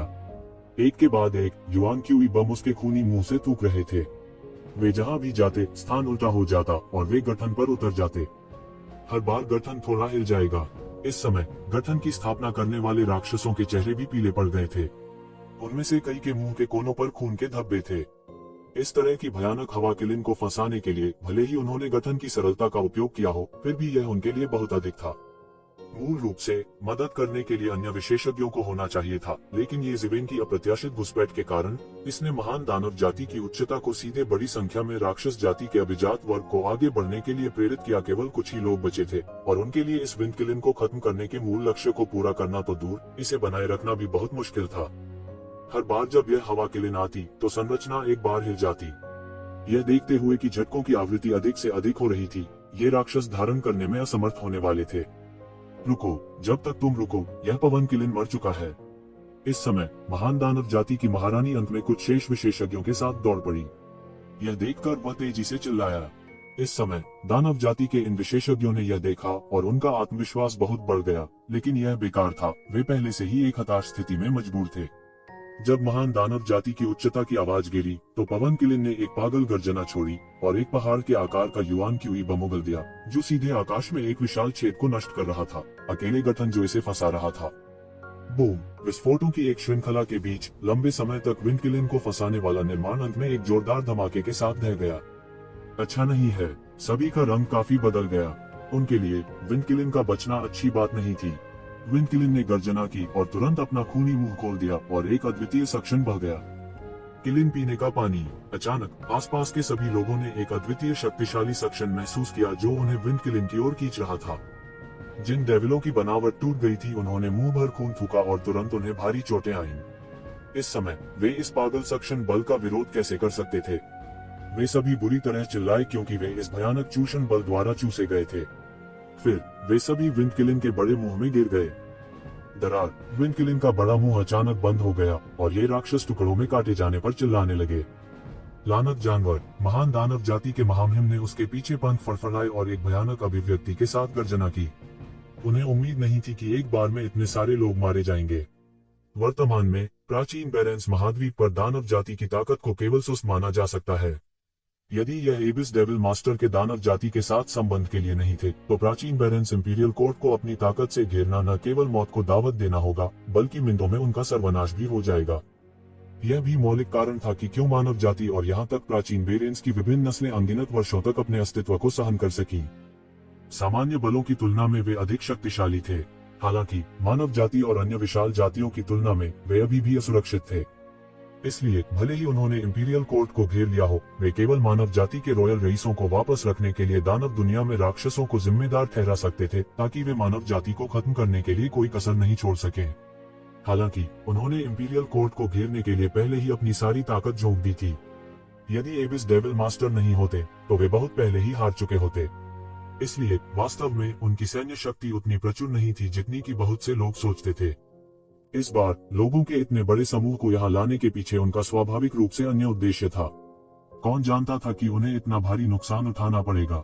अंत में कुछ ही लोग बचे थे। उनमें से कुछ को ज़ोबी द्वारा नष्ट कर दिया गया था, जबकि बाकी की विंडकिलिन के हाथों मृत्यु हो गई थी। वह कैसे क्रोधित नहीं हो सकता था जब उसने विंडकिलिन को जमकर देखा। हालांकि ये दोनों अतुलनीय रूप से भयानक जानवर थे, उनकी राय में विंडकिलिन से निपटना स्वाभाविक रूप से आसान था। द विंडकिलिन ने दानव जाति के दर्जनों विशेषज्ञों को निगल लिया और तुरंत ही डकार आ गई। फिर इसने अन्य विशेषज्ञों की ओर क्रूर दृष्टि से देखा। इसकी आभा अतुलनीय रूप से भयानक थी। इस समय ये क्यूओंग, जो किनारे पर छिपा हुआ था, ने आखिरकार अपनी चाल चली। एक चौंकाने वाली तलवार की आभा के साथ यह बादलों के माध्यम से टूट गया और 1000 मीटर लंबी तलवार की चमक ने आकाश को रोशन कर दिया। भारी तलवार का दबाव सभी दिशाओं में बह गया और सभी की अभिव्यक्ति में भारी बदलाव आया। यह भयानक तलवार का दबाव यह है। ये ज़िवेन ने ये क्यूओंग को भी देखा, जो युद्ध के मैदान के बीच में अविश्वास में था। यह तलवार का दबाव वास्तव में उसके शरीर से निकला था। यह भयानक तलवार का दबाव यह है। ये ज़िवेन ने भी ये क्यूओंग को देखा। उसे विश्वास नहीं हो रहा था कि यह तलवार का दबाव उसकी ओर से आ रहा है। यह तलवार का दबाव आकाश के दायरे के छठे स्तर से कहीं अधिक था। यह स्काई रियल्म के 7वें स्तर को भी पार कर गया। अब ये क्यूओंग के शरीर से फैल रहा था। केंद्र के रूप में उनके शरीर के साथ यह एक विशाल बवंडर का निर्माण करते हुए सभी दिशाओं में बह गया। यह असाधारण रूप से भयानक लग रहा था। क्या यह हो सकता है? ये कबीले का सबसे कीमती खजाना, परमिता तलवार। याओ झाओ अविश्वास में बड़बड़ाया। मैंने कई वर्षों तक मनुष्यों के बीच यात्रा की है और लंबे समय से परमिता तलवार की प्रतिष्ठा के बारे में सुना है। हालांकि मैंने इसे कभी भी व्यक्तिगत रूप से नहीं देखा है। मुझे यहाँ परमिता तलवार देखने की उम्मीद नहीं थी। परमिता तलवार, यह परमिता तलवार है। इस समय कई लोगों ने प्रतिक्रिया व्यक्त की और इस भयानक तलवार के दबाव की उत्पत्ति को पहचाना। विशेष रूप से ये कूंद, उसकी आंखें चमकीली चमक रही थी। यह परमिता तलवार है। कबीले के नेता ने ये क्यूओंग को परमिता तलवार भी दे दी। कितना पक्षपाती है। तू कूंद ने अपनी आंखें मूंद ली, जानलेवा इरादे से। उसने कहा था कि वह हमें निष्पक्ष रूप से प्रतिस्पर्धा करने देगा, लेकिन फिर भी उसने ये क्यूओंग को चुना। ये कबीले के सदस्य के रूप में वह याओ झाओ महासागर सम्राट और अन्य लोगों की तुलना में कहीं बेहतर जानता था कि निर्वाण तलवार कितनी शक्तिशाली थी। यहाँ तक दानव को दबाने वाला दर्पण जो उसके गुरु ये झेनमो के पास था, निर्वाण तलवार जितना शक्तिशाली नहीं था। यह असली ये कबीले की जादुई कलाकृति थी और इसकी स्थिति सन रॉयल कबीले के सन किंग तलवार के समान थी। यह लगभग कबीले के नेता का प्रतिनिधि था।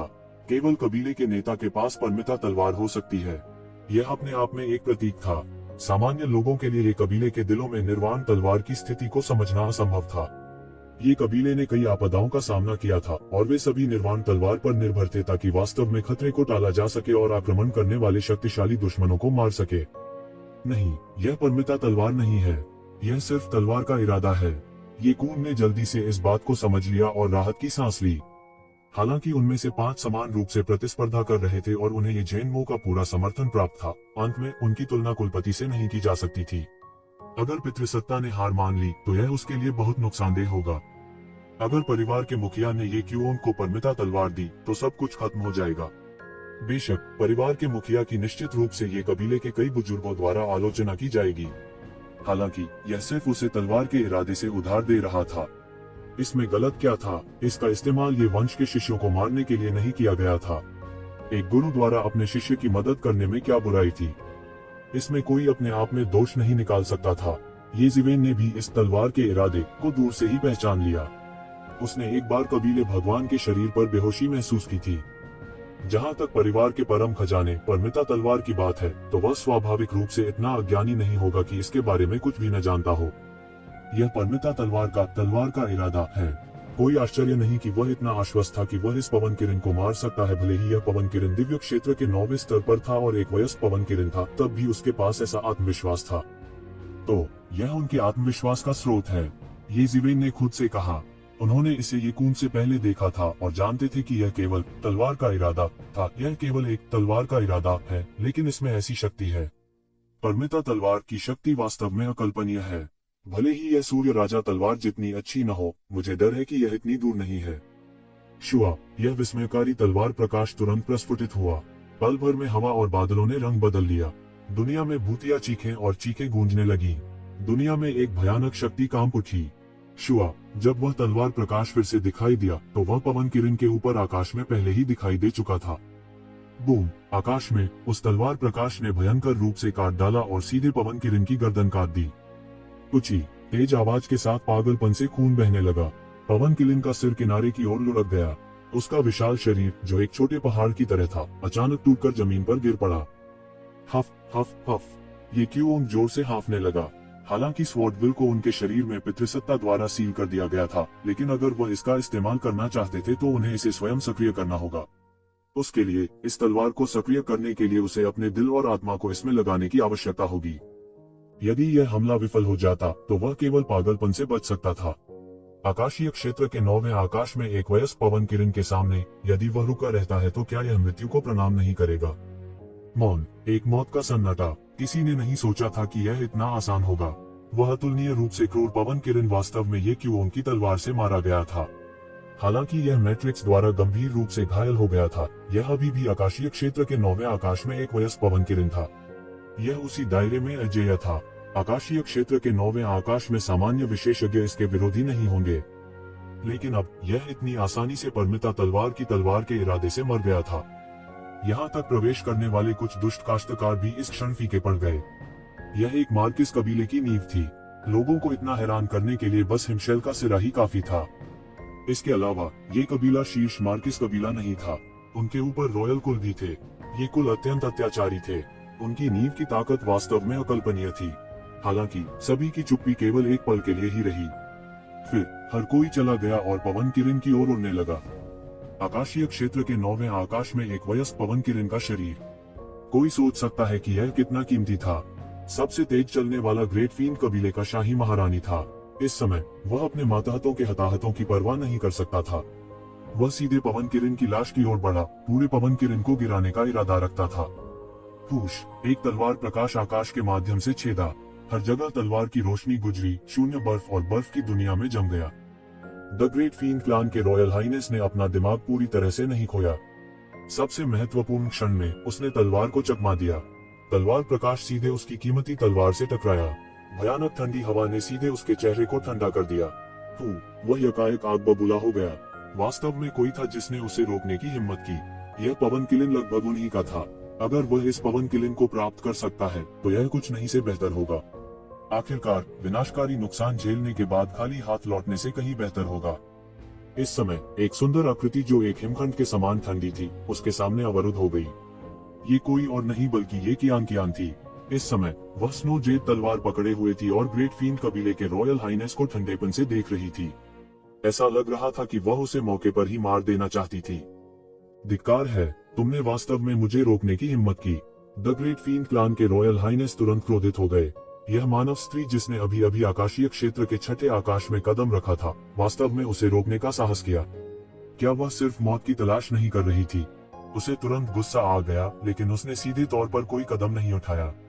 तलवार ने अभी अभी उसे ये कियान से बहुत डरा दिया। शायद ये कियान ने आकाशीय क्षेत्र के 6ठे आसमान में कदम रखा था और वह बहुत मजबूत नहीं था। हालांकि उसके हाथ में स्नो जेड तलवार के साथ यह उसका सबसे बड़ा ट्रम्प कार्ड था। वह विजय की देवी बन गई थी और अजेय थी। इस समय अन्य लोगों ने भी एक के बाद एक संपर्क किया था। ग्रेट फरैंड कबीले के रॉयल हाइनेस के अलावा सबसे नजदीकी समुद्री कबीले का महासागर सम्राट था। एक नीली आकृति अत्यंत दबंग थी जो जोर से आवाज के साथ शून्य को चीर रही थी। वह सीधे मौके पर पहुंचे। बजना, तेज आवाज के साथ एक विशाल तलवार आसमान से गिरी और मौके पर ही मैदान में जमकर पटक दी। भयानक तलवार प्रकाश के बल ने सीधे एक हवा की दीवार बनाई जिसने सभी को बाहर रोक दिया। तभी एक आकृति धीरे धीरे नीचे उतरी। ये जुकोंग था। जैसे ही ये क्यूओंग ने अपनी चाल चली, उन दोनों ने पहले ही अपनी चाल चल दी थी। दूसरों को नहीं पता था कि ये क्यूओंग एक कदम उठाने जा रहा था, लेकिन वे दोनों ये क्यूओंग के साथ सहयोग करने के लिए यहाँ थे, इसलिए वे स्वाभाविक रूप से जानते थे। उन्होंने सीधे सबके सामने ब्लॉक कर दिया। वरिष्ठ भाई, हम आपको यहाँ ब्लॉक करने में मदद करेंगे, जल्दी करो, ये जुकोंग ने असामान्य रूप से गंभीर अभिव्यक्ति के साथ कहा।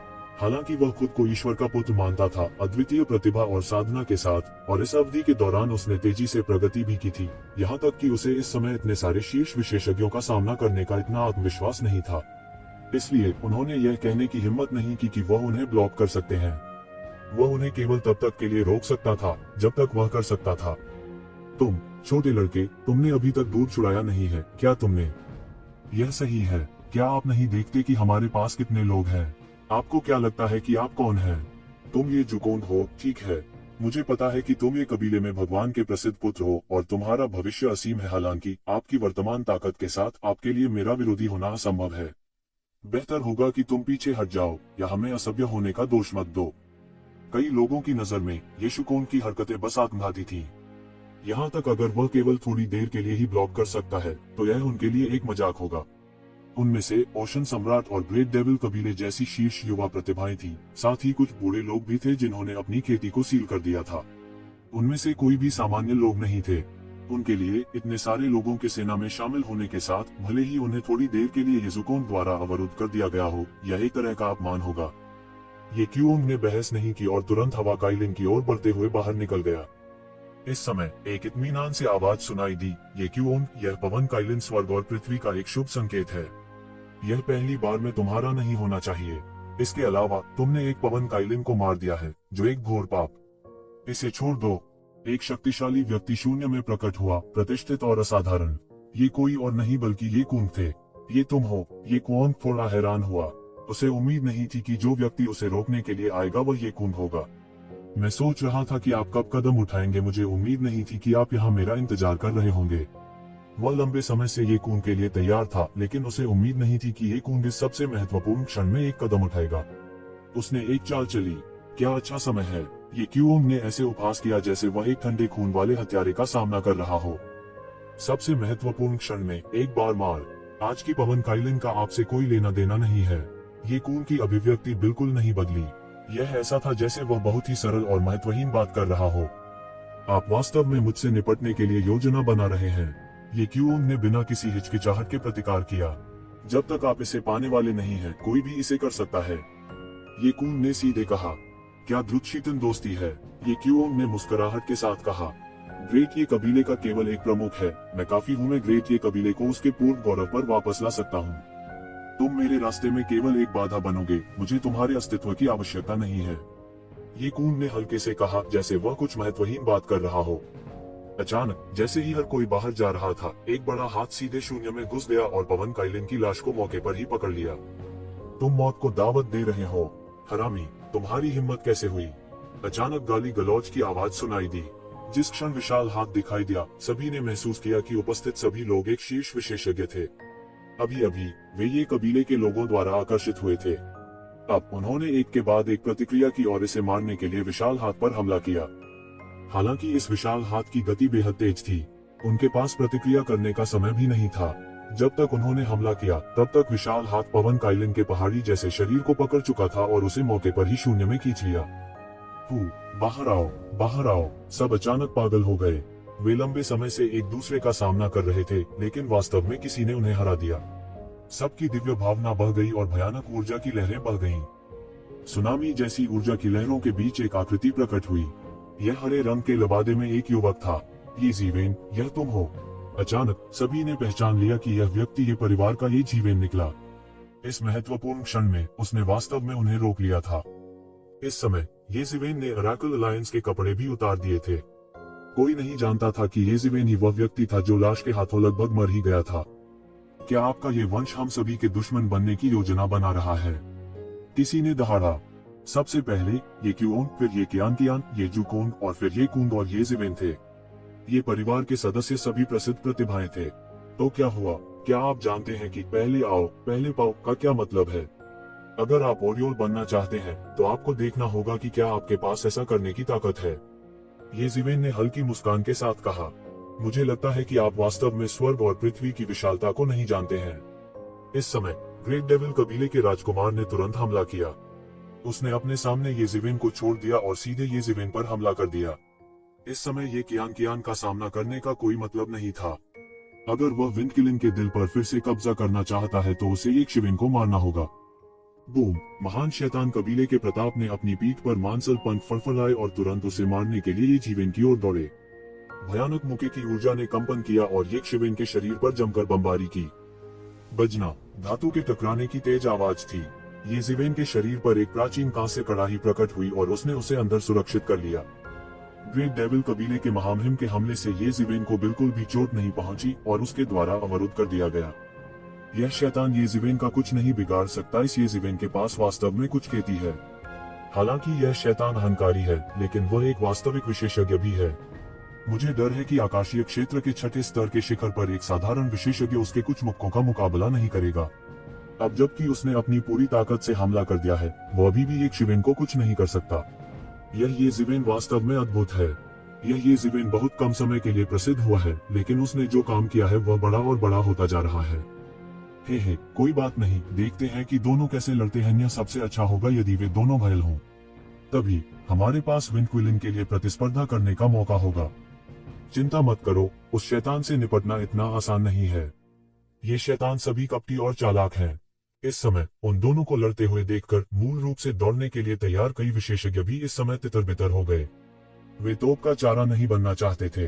किसी भी मामले में ग्रेट फाइंड कबीले के महामहिम पर हमला करने के लिए यह पर्याप्त था। उन्हें एक साथ हमला करने की कोई जरूरत नहीं थी। इस समय ये कून ने भी येशिवेन को देखने के लिए अपना सिर घुमाया। उसकी आंखें चमक रही थी। उसे स्पष्ट रूप से याद था कि जियागु जेंगशुओ और बीशानजियो येशिवेन को रोकने गए थे, लेकिन अब येशिवेन यहाँ दिखाई दी और वे दोनों कहीं नजर नहीं आए। फिर परिणाम पहले से ही कल्पनाशील था।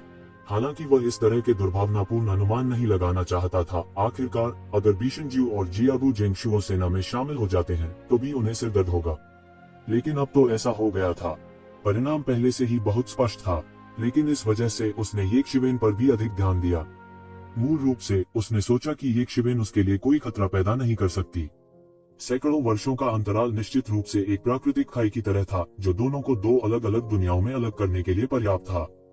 यह सच था कि येशिवेन तीव्र गति से प्रगति कर रहा था, लेकिन वह कैसे रुक सकता था? इसलिए उनकी नजर में खतरा केवल ये क्यूओंग और 5 हेगमन के अन्य सदस्यों का था।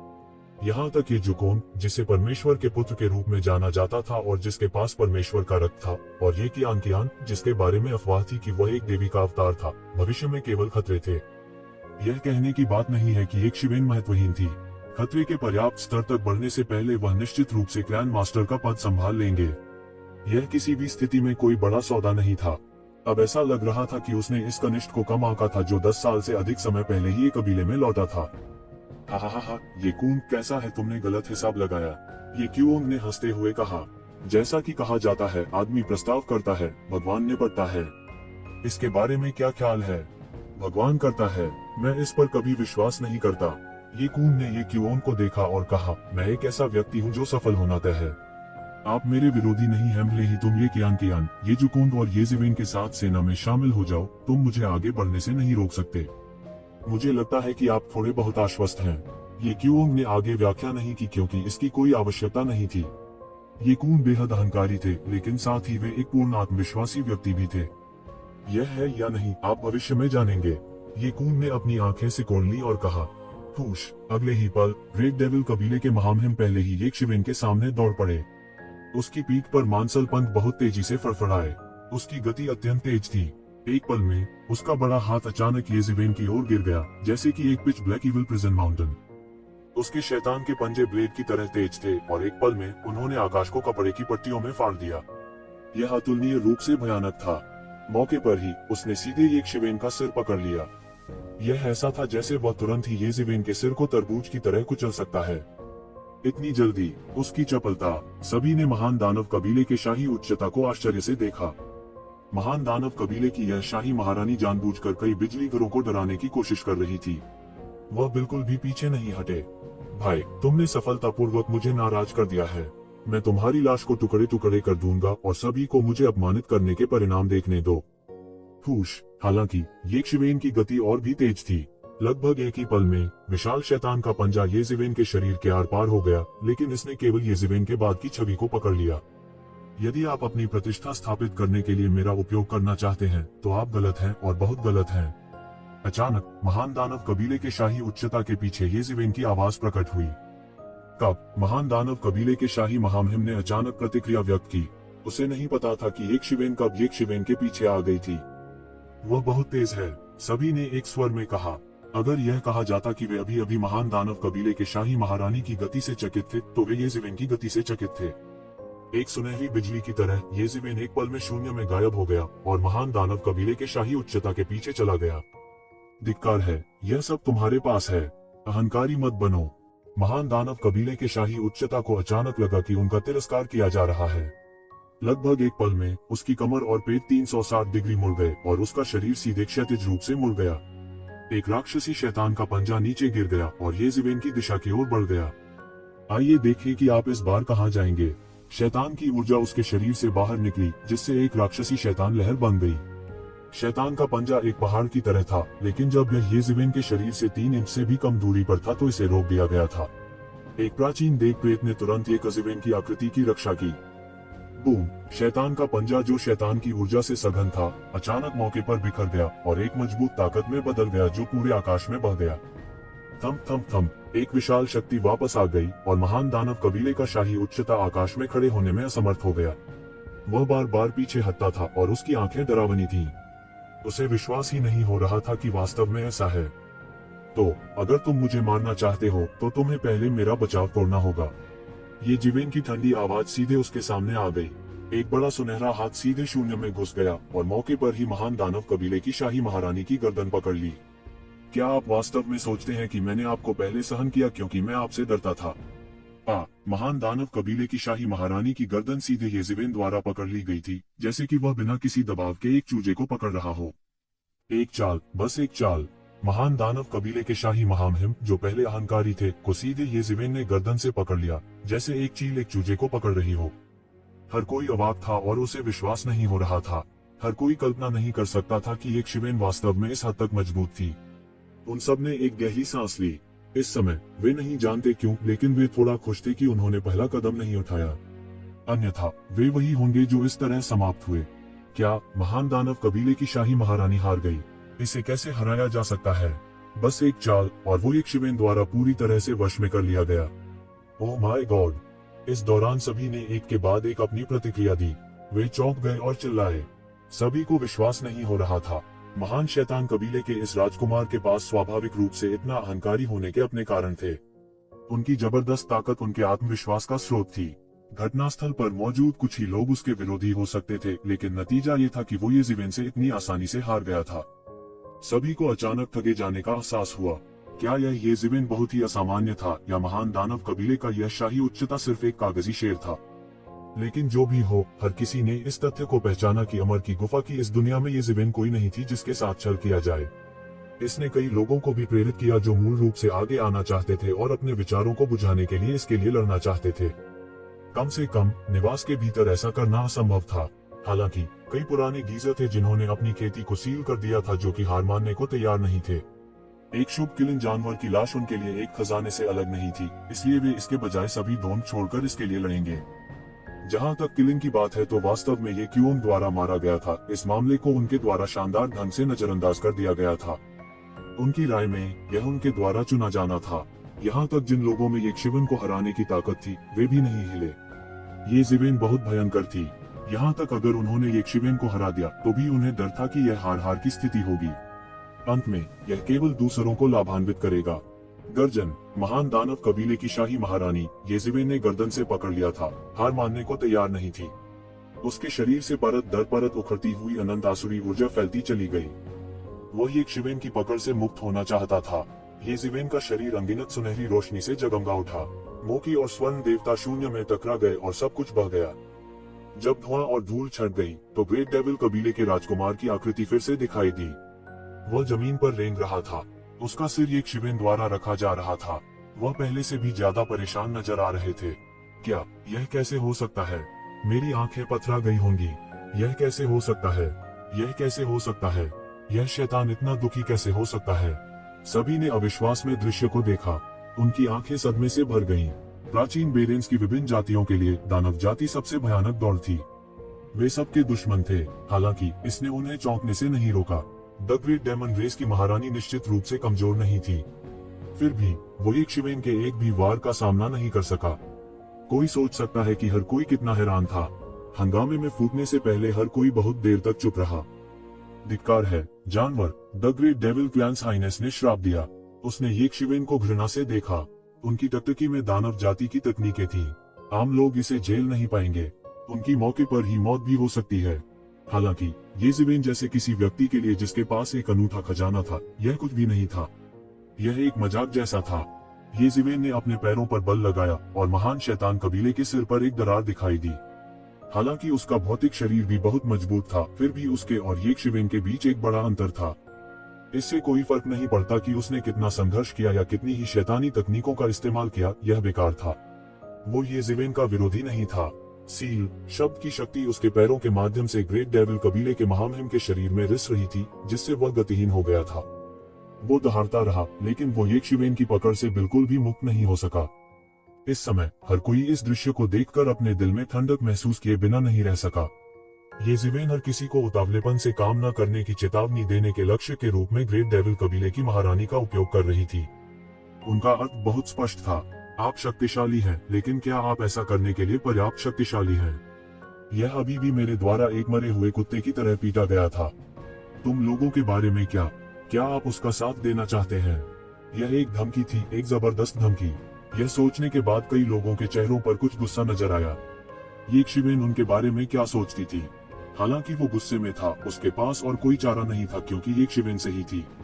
उनकी धमकी काम कर गई थी। ये लोग वास्तव में येजिवेन की वर्तमान स्थिति में उससे डरते थे। बहुत से लोग इस जगह से बाहर निकलने के बाद सोच रहे थे कि येक शिवेन से कैसे निपटा जाए। हालांकि अब निश्चित रूप से ऐसा करने का समय नहीं था। धिक्कार है, हमारे महामहिम को जाने दो। इस समय ग्रेट डेविल कबीले के महामहिम को येजिवेन द्वारा अपमानित होते देख शेष शैतान विशेषज्ञ अंततः इसे और सहन नहीं कर सके। सेलेस्टियल बीइंग रियलम के 7वें स्तर पर एक शैतान विशेषज्ञ जिसने अपनी साधना को सील कर दिया था, अचानक एक निर्लज चाल चली। एक पल में वह येजिवेन की तरफ दौड़ा, अपनी 5 उंगलियों को मुट्ठी में जकड़ा और मुक्का मारा। क्योंकि यह एक अचानक हमला था, येक शिवेन ने बाद में अपने अस्तित्व पर ध्यान नहीं दिया। डेविल ऑक्स की जोरदार मुट्ठी। वह पागलों की तरह दहाड़ा। उसकी मुट्ठी की ऊर्जा शून्य में एक विशाल शैतान बैल में बदल गई। उसके 4 खुरों में आग लगी हुई थी और वह क्षितिज पर रौंद डाला। इसका पूरा शरीर पिच का काला था। यह डेविल डोमेन में एक बहुत ही भयानक शैतान जानवर था।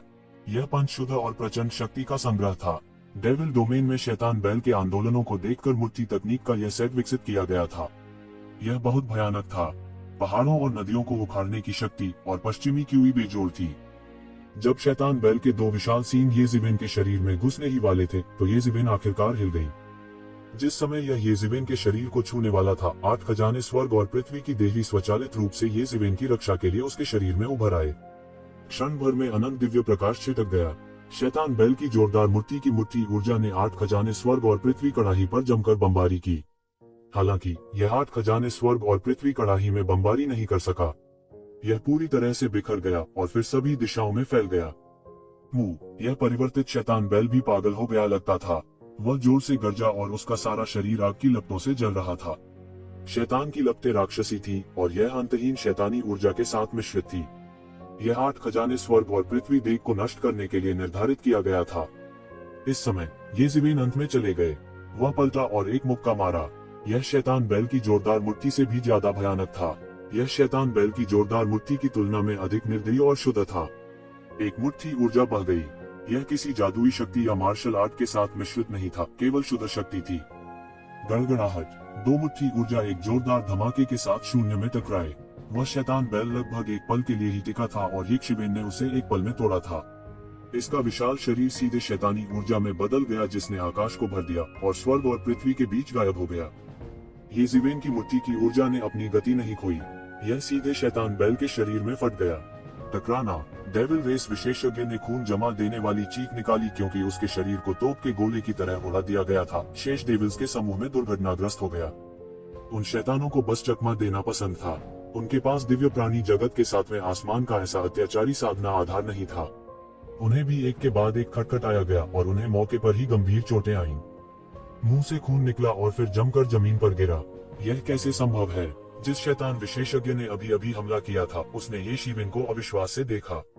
वह इतना शक्तिशाली कैसे हो सकता है? वह दिव्य प्राणी जगत का मात्र सातवां स्वर्ग है। वह इतना शक्तिशाली कैसे हो सकता है? शुरुआत में उसने केवल यही सोचा था कि येजिवेन ने अचानक हमला कर दिया था और उसने ग्रेट फेन डेविल कबीले के महारानी को बिना तैयारी के पकड़ लिया। अब जब उसने इसके बारे में सोचा तो वह बहुत बोला था। यहाँ तक अगर उसने अचानक हमला नहीं किया तब भी उसके पास ग्रेट फीन डेविल क्लैन के हाइनेस को आसानी से मारने की ताकत थी। येजिवेन ने उपहास किया और कहा, तुम अपने दम पर लोगों को बचाना चाहते हो। तुम बहुत भोली हो। इस दौरान तमाशबीनों के होश ठिकाने आ गए। उन्होंने वास्तव में अभी अभी एक धरती को हिला देने वाली लड़ाई देखी थी। हालांकि यह लड़ाई बहुत छोटी थी। यह इतनी आसानी से येशिवेन की जीत के साथ समाप्त हुआ। कई लोगों ने चुपके से महसूस किया कि यह अफसोस की बात है। उन्होंने मूल रूप से सोचा था कि यह विशेषज्ञ येशिवेन के लिए कुछ परेशानी का कारण बन सकता है। शायद वह येशिवेन को विंडकिलिन की लाश सौंपने के लिए मजबूर भी कर सकता था। कौन जानता था कि यह इस तरह खत्म हो जाएगा। येजिवेन ने उन्हें ठंडेपन से देखा और फिर चुपके से येकियान, येक्यूओन और येजुकोन को अपनी आवाज सुनाते हुए कहा, तुम पहले जाओ फिर मैं जाऊंगा। नहीं, इस मामले में क्या आप उनके घेरे में नहीं आएंगे? येक्यूओन ने आपत्ति की। इस समय वह लगभग ठीक हो गया था। यह समय उनके ठीक होने के लिए काफी था। आखिरकार वह गंभीर रूप से घायल नहीं हुआ था। बस इतना था कि उसका जेन समाप्त हो गया था। तुम्हारा अब जाना सबसे अच्छा परिणाम है। इस जगह को मत देखो, वे मेरा कुछ नहीं कर सकते, लेकिन एक बार जब हम इस गुफा स्थान को छोड़ देंगे तो हमें उनके प्रतिशोध का सामना करना पड़ सकता है। मेरे पास उन स्वर्गीय क्षेत्र के बिजली घरों के प्रतिशोध का सामना करने का आत्मविश्वास नहीं है। उल्लेख नहीं है, उनमें ये खून भी है। चाहे कुछ भी हो, हमारे पास ये खून के खिलाफ जीतने का कोई मौका नहीं है। इसलिए अब केवल आप ही पहले जा सकते हैं और फिर मैं अकेला निकल जाऊंगा। आप निश्चिंत हो सकते हैं, मेरी चपलता के साथ उनके लिए मुझे पकड़ना असंभव है। येजिवेन ने विश्लेषण किया और कहा। उन तीनों ने सोचा कि येशिवेन के शब्द वास्तव में उचित थे। उन्होंने येजिवेन की चपलता देखी थी और यह उनकी चपलता से कहीं बेहतर थी। येजिवेन की बात भी समझ में आ रही थी। अगर कोई खूनी लड़ाई होती तो वे स्वाभाविक रूप से येशिवेन की मदद करने में सक्षम होते। इसके विपरीत, यदि येजिवेन केवल घेरे से बाहर निकलना चाहती थी तो येजिवेन के लिए अकेले घेरे से बाहर निकलना आसान होगा। वे आसानी से येजिवेन के लिए बोझ बन सकते थे। हालांकि वे यह कहना नहीं चाहते थे, लेकिन उन्होंने यह भी महसूस किया कि अगर वे रुके रहे तो यह लगभग अपरिहार्य था कि वे येजिवेन के लिए बोझ बन जाएंगे। हालांकि उनकी ताकत खराब नहीं थी और उनकी चपलता स्वाभाविक रूप से खराब नहीं थी, लेकिन अगर वे यहाँ थे तब भी उनमें इन लोगों के खिलाफ लड़ने का आत्मविश्वास था। लेकिन एक बार जब वे बाहर चले गए तो ये लोग दिव्य क्षेत्र 7वें स्तर की ताकत को बहाल कर देंगे। फिर उनके लिए यह एक आपदा के समान था।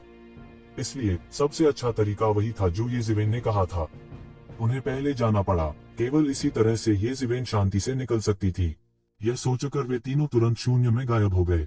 इस समय किसी ने गौर नहीं किया, या अगर उन्होंने देखा भी तो उन्होंने परवाह नहीं की। आखिरकार विंडकिलिन की लाश येजिवेन के हाथों में थी, न कि इन तीनों के हाथों में। इसलिए उन्होंने इसकी परवाह नहीं की कि ये लोग कहाँ गए।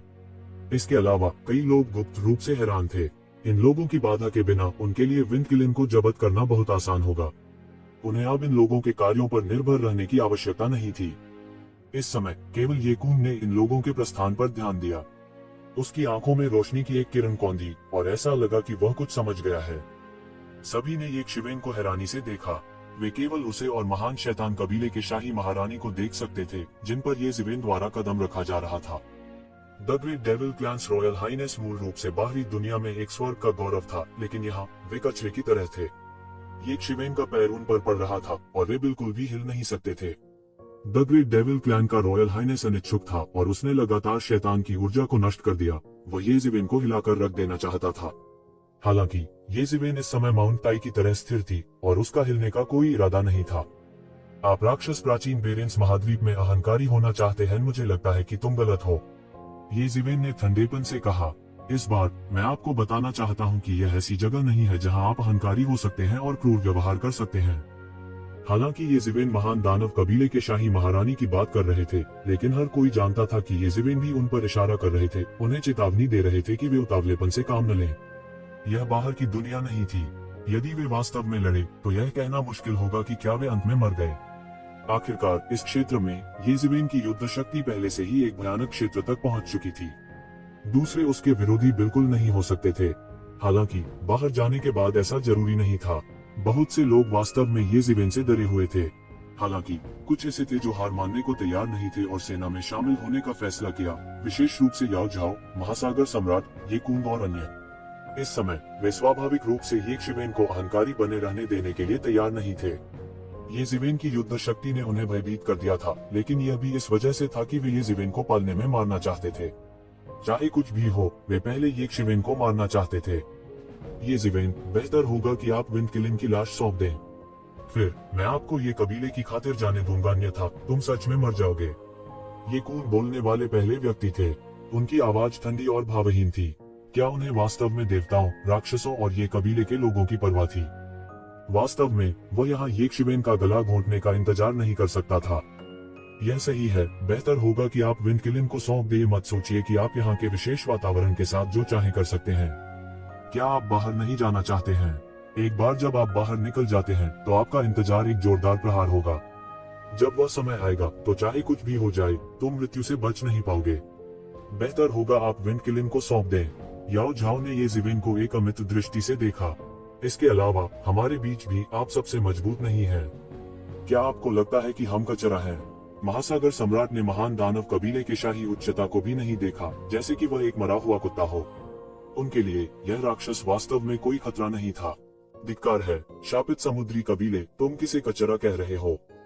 हालांकि येज़ेबेल ने अपने चेहरे पर कदम रखा था, लेकिन इसका मतलब यह नहीं था कि महान दानव कबीले के शाही महारानी को नहीं पता था कि क्या हो रहा है। वह बहुत घमंडी व्यक्ति था, फिर भी उसके साथ ये कून, महासागर सम्राट, याओ झाओ और अन्य लोगों द्वारा कूड़ेदान की तरह व्यवहार किया जा रहा था। वह इसे कैसे स्वीकार कर सकता था? उसकी आंखों में अत्यधिक घृणा भरी हुई थी, येज़ेबेल के लिए उसकी घृणा से भी अधिक। येज़ेबेल ने उसे हरा दिया था, इसलिए उसके पास कहने के लिए कुछ नहीं था। दानव कबीले बलवान की पूजा करते थे, लेकिन इन लोगों ने अपने बारे में क्या सोचा था कि वे कौन थे? उनकी हिम्मत कैसे हुई उसे इस तरह से देखने की? वह अत्यधिक क्रोधित था। महासागर सम्राट ने केवल महान दानव कबीले के शाही उच्चता को ठंडे बस्ते में डाल दिया और इसकी बिल्कुल भी परवाह नहीं की। उसकी नजरों में महान दानव कबीले का शाही महारानी येज़ेबेल के सामने पूरी तरह से शक्तिहीन था। वह दूर से भौंकने वाले कुत्ते की तरह था और इसकी परवाह करने की कोई जरूरत नहीं थी। इस समय येज़ेबेल के पैरों के नीचे अनंत दिव्य प्रकाश अचानक चमक उठा और एक धमाके के साथ महान दानव कबीले के शाही महारानी का सिर येज़ेबेल द्वारा मौके पर ही कुचल दिया गया। ग्रेट डेविल कबीले के महामहिम के पास प्रतिक्रिया करने का समय भी नहीं था और येज़ेबेल ने सीधे मौके पर ही उसे रौंद कर मार डाला। यहाँ तक उसकी आत्मा को भी येज़ेबेल ने कुचल दिया था और उसकी लाश को सीधे येज़ेबेल ने त्यानेवान के दर्पण में समाहित कर लिया था। फिर यह रक्त की धुंध में बदल गया जिसने आकाश को भर दिया और त्यानेवान दर्पण द्वारा अवशोषित कर लिया गया। गड़गड़ाहट, पूरा त्यानेवान दर्पण गड़गड़ाने लगा। ओरेकल का मांस और खून जिसे येज़ेबेल ने पहले मार डाला था, साथ ही जियागू जेंगशुओ, बीशानजू की लाशें और कुछ पुरानी प्राचीन वस्तुएं जिन्होंने उनकी खेती को सील कर दिया था, को भी उसी समय पचा लिया गया था। ये लोग पहले ही स्वर्ग के दायरे की 7वीं स्वर्गीय परत में कदम रख चुके थे। यद्यपि उन्होंने यहाँ अपनी साधना को सील कर दिया था, उनका सार अभी भी स्वर्ग क्षेत्र की 7वीं स्वर्गीय परत था। उनके शरीर में ऊर्जा बहुत अधिक थी। एक जोरदार धमाके के साथ यह सब एक ऊर्जा कप में तब्दील हो गया और त्यानेवान मेरे द्वारा अवशोषित कर लिया गया। ये कसीबे, आपने 7वें आकाशीय क्षेत्र के इतने सारे बिजली घरों को कहाँ मार डाला? क्या आप पहले से ही टाइकून के स्तर में प्रवेश कर चुके हैं? कमोबेश, इस मामले में मैं जल्दी से ठीक हो सकता हूँ। अचानक ये मुंह की उत्साहित आवाज येज़ेबेल के दिमाग में सुनाई दी। वह अभी गहरी नींद से जागा था और उसने इतनी बड़ी शक्ति महसूस की जिसने उसे एक पल में उत्तेजित कर दिया। उसे नहीं पता था कि येज़ेबेल अब किस स्तर पर पहुंच गई है। वह इन मांस और रक्त की ऊर्जा से ही न्याय कर सकता था। उनकी राय में ये सभी स्वर्ग क्षेत्र के 7वें स्वर्ग के विशेषज्ञ थे। उनमें से इतने लोगों को मारने में सक्षम होने का मतलब था कि एक शिवेन को भी इस स्तर पर कदम रखना चाहिए था। हालांकि उनकी आवाज पैन में केवल एक फ्लैश थी। यहाँ तक 7वें आकाशीय क्षेत्र की ऊर्जा, एक टाइकून स्तर, केवल उसे उसकी गहरी नींद से जगा सकती थी। यह उसकी जीवत्ता की पूरी तरह से भरपाई नहीं कर सका जो क्षतिग्रस्त हो गई थी क्योंकि उसने देवताओं को धोखा दिया था। ये जिवेन की मदद करने के लिए यह कहा जा सकता था कि उसकी जीवन शक्ति को नुकसान पहुंचाया गया था। यह भी कहा जा सकता है कि उसने अपनी नींव को चोट पहुंचाई थी। उन्हें लंबे समय तक ठीक होने की जरूरत थी। ये जिवेन की मदद और अपनी जीवत्ता की निरंतर पूर्ति के बिना उसे दसियों हजार वर्षों तक सोना पड़ सकता है। यह देवताओं को धोखा देने की कीमत थी, भले ही वह अज्ञात उत्पत्ति का देवता हो। हालांकि ये जिवेन इस समय ये मुंह से बात करने के मूड में नहीं थी। वह जमीन पर पटक दिया, प्रकाश की किरण में बदल गया और लगभग उसी समय क्षितिज में गायब हो गया जब उसने ग्रेट डेविल कबीले के राजकुमार पर पेट भरा। अच्छा नहीं, वह बचना चाहता है। इस समय ये कून सबसे पहले प्रतिक्रिया देने वाले थे। उस दृश्य के साथ जो उसने पहले देखा था, वह अभी भी कैसे नहीं समझ सकता था कि वे शायद पहले चले गए थे और उनके जाने के बाद ये शिवेन को जाना चाहिए। हालांकि उनका रिमाइंडर अभी भी एक कदम बहुत देर से आया था। ये जिवेन फिर भी सबसे पहले बाहर निकली। छोड़ना चाहते हो? तुम्हें क्या लगता है कि तुम कहाँ जा रहे हो? उसके पीछे दानव जाओ ने तुरंत प्रतिक्रिया व्यक्त की और वह लगभग सहज रूप से ये जिवेन का पीछा करने लगा। मत जाओ, विंड किलिंग की लाश को छोड़ दो, मुझे अपना जीवन दो। अचानक सभी ने प्रतिक्रिया व्यक्त की। ये जिवेन वास्तव में बचना चाहती थी और वे दहाड़ते हुए आगे बढ़ गए। अंतरिक्ष एक झील की सतह की तरह था जिसमें हर कोई पूरी तरह से प्रवेश कर गया था। दिव्य क्षेत्र के विशेषज्ञों ने सीधे शून्य को तोड़ दिया और एक शिवेन का पीछा किया। उनके शरीर लगातार शून्य में टिमटिमाते थे और एक पल में वे पहले ही पकड़ चुके थे। इस समय ये जिवेन, जिसने भागने का फैसला किया था, के पास और कोई शंका नहीं थी। गोल्डन डेमन विंग्स तुरंत फैल गए और एक पल में वो पहले ही सैकड़ों मील दूर उड़ गया था, सभी को पीछे छोड़ दिया। हालांकि वह जानता था कि यह पर्याप्त नहीं था, बहुत दूर। इस विशेष स्थान में वह अब भी याओ याओ के साथ दूसरों का नेतृत्व कर सकता है। हालांकि एक बार जब उन्होंने इस विशेष स्थान को छोड़ दिया, जब उन्होंने आकाशीय क्षेत्र के अपने 7वें स्तर और उससे ऊपर को पुनः प्राप्त किया, तो उनके बीच की गति का अंतर जल्दी से समाप्त हो जाएगा। दिव्य क्षेत्र के 7वें स्तर का अर्थ साधना में केवल मामूली बदलाव नहीं था, साथ ही यह एक पूरी तरह से अलग क्षेत्र का भी प्रतिनिधित्व करता है। कई लोगों के लिए दिव्य क्षेत्र के 6ठे स्तर को पहले से ही एक बड़ा शॉट माना जाता था, लेकिन दिव्य क्षेत्र और उससे ऊपर के केवल 7वें स्तर को ही एक बड़ा शॉट कहा जाएगा। वास्तविक शीर्ष आंकड़े प्राचीन बेरेंस महाद्वीप के जीवन और मृत्यु को नियंत्रित करते थे। उनकी ताकत उससे जरा सी भी ज्यादा मजबूत नहीं थी। अपनी वर्तमान साधना के साथ वह आकाशीय क्षेत्र के विशेषज्ञों के 7वें स्तर से केवल सकुशल बच सका। हालांकि केवल एक ही शर्त थी, ये कून जैसे भयानक अस्तित्व सहित इतने सारे लोगों के साथ ये जिवेन को जरा सा भी आत्मविश्वास नहीं था। उसकी पीठ पर दानव के पंखों को तुरंत टेम्पेस्ट के पंखों में अपग्रेड कर दिया गया। टेम्पेस्ट का एक झोंका उसके शरीर के चारों ओर लिपटा हुआ था। उसका शरीर, जो पहले से ही बहुत तेज था, तुरंत दूसरे स्तर पर पहुंच गया। पलक झपकते ही वह हजारों मील की दूरी तय कर चुका था। जल्द ही ये जिवेन पहले ही विशेषज्ञ के गुफा निवास के प्रवेश द्वार पर पहुंच गई थी। उसके पीछे उन शीर्ष विशेषज्ञों की दहाड़ लगातार सुनी जा सकती थी। वे भी दूर नहीं थे। दोनों पक्षों ने लगभग एक के बाद एक शुरू कर दिया था, इसलिए स्वाभाविक रूप से वे दूर नहीं थे। विशेष रूप से ये कून, जो नेता थे, ये जिवेन लगभग अपना फिगर देख सकते थे। ये विशेषज्ञ गर्म खोज में थे। पलक झपकते ही दोनों पक्ष इस अराजक स्थान से उड़ गए और प्राचीन बेरेंस महाद्वीप में प्रवेश कर गए। इस गुफा निवास के परिवेश में अंतरिक्ष पूरी तरह अराजक था। ये जिवेन, तुम मर चुके हो। तुम्हारी हिम्मत कैसे हुई हमें धोखा देने की? कमीने, ये जिवेन, मरो। मरना। इस समय उसके पीछे से कई जोर की दहाड़ सुनाई दी। तब ये जिवेन स्पष्ट रूप से महसूस कर सकती थी कि एक अत्याचारी आभा फूटना शुरू हो गई थी। वे शक्तिशाली दिग्गज जो केवल गुफा हवेली में अपनी खेती को सील करने का विकल्प चुन सकते थे, उन्होंने अपनी खेती को बहाल कर दिया था। 1 दर्जन से अधिक लोगों ने ये शिवेन का पीछा किया। उनमें से सबसे मजबूत निस्संदेह ये कून था। ये जिवेन ने उस अफवाह को याद किया कि ये कून एकांत में स्वर्ग के दायरे के 7वें स्तर तक पहुंच रही थी। अब जब उसने इसके बारे में सोचा तो यह एक मजाक था। इस समय ये कून को स्वर्ग क्षेत्र के 8वें स्तर तक पहुंचने के तरीकों के बारे में सोचना चाहिए। स्वर्ग के दायरे में हर कदम स्वर्ग पर चढ़ने जैसा था। एक क्षेत्र, एक दुनिया थी। जब तक यह ये जिवेन जैसा राक्षस नहीं होता, आम लोग अपने दायरे से बाहर नहीं लड़ सकते थे। हालांकि ये जिवेन के पास भी इन विशेषज्ञों से निपटने का कोई तरीका नहीं था जो उसका पीछा कर रहे थे। वह केवल अपने पीछे टेम्पेस्ट विंग्स की जोड़ी को पागलपन से फड़फड़ा सकता था और ये कबीले की दिशा में भाग सकता था।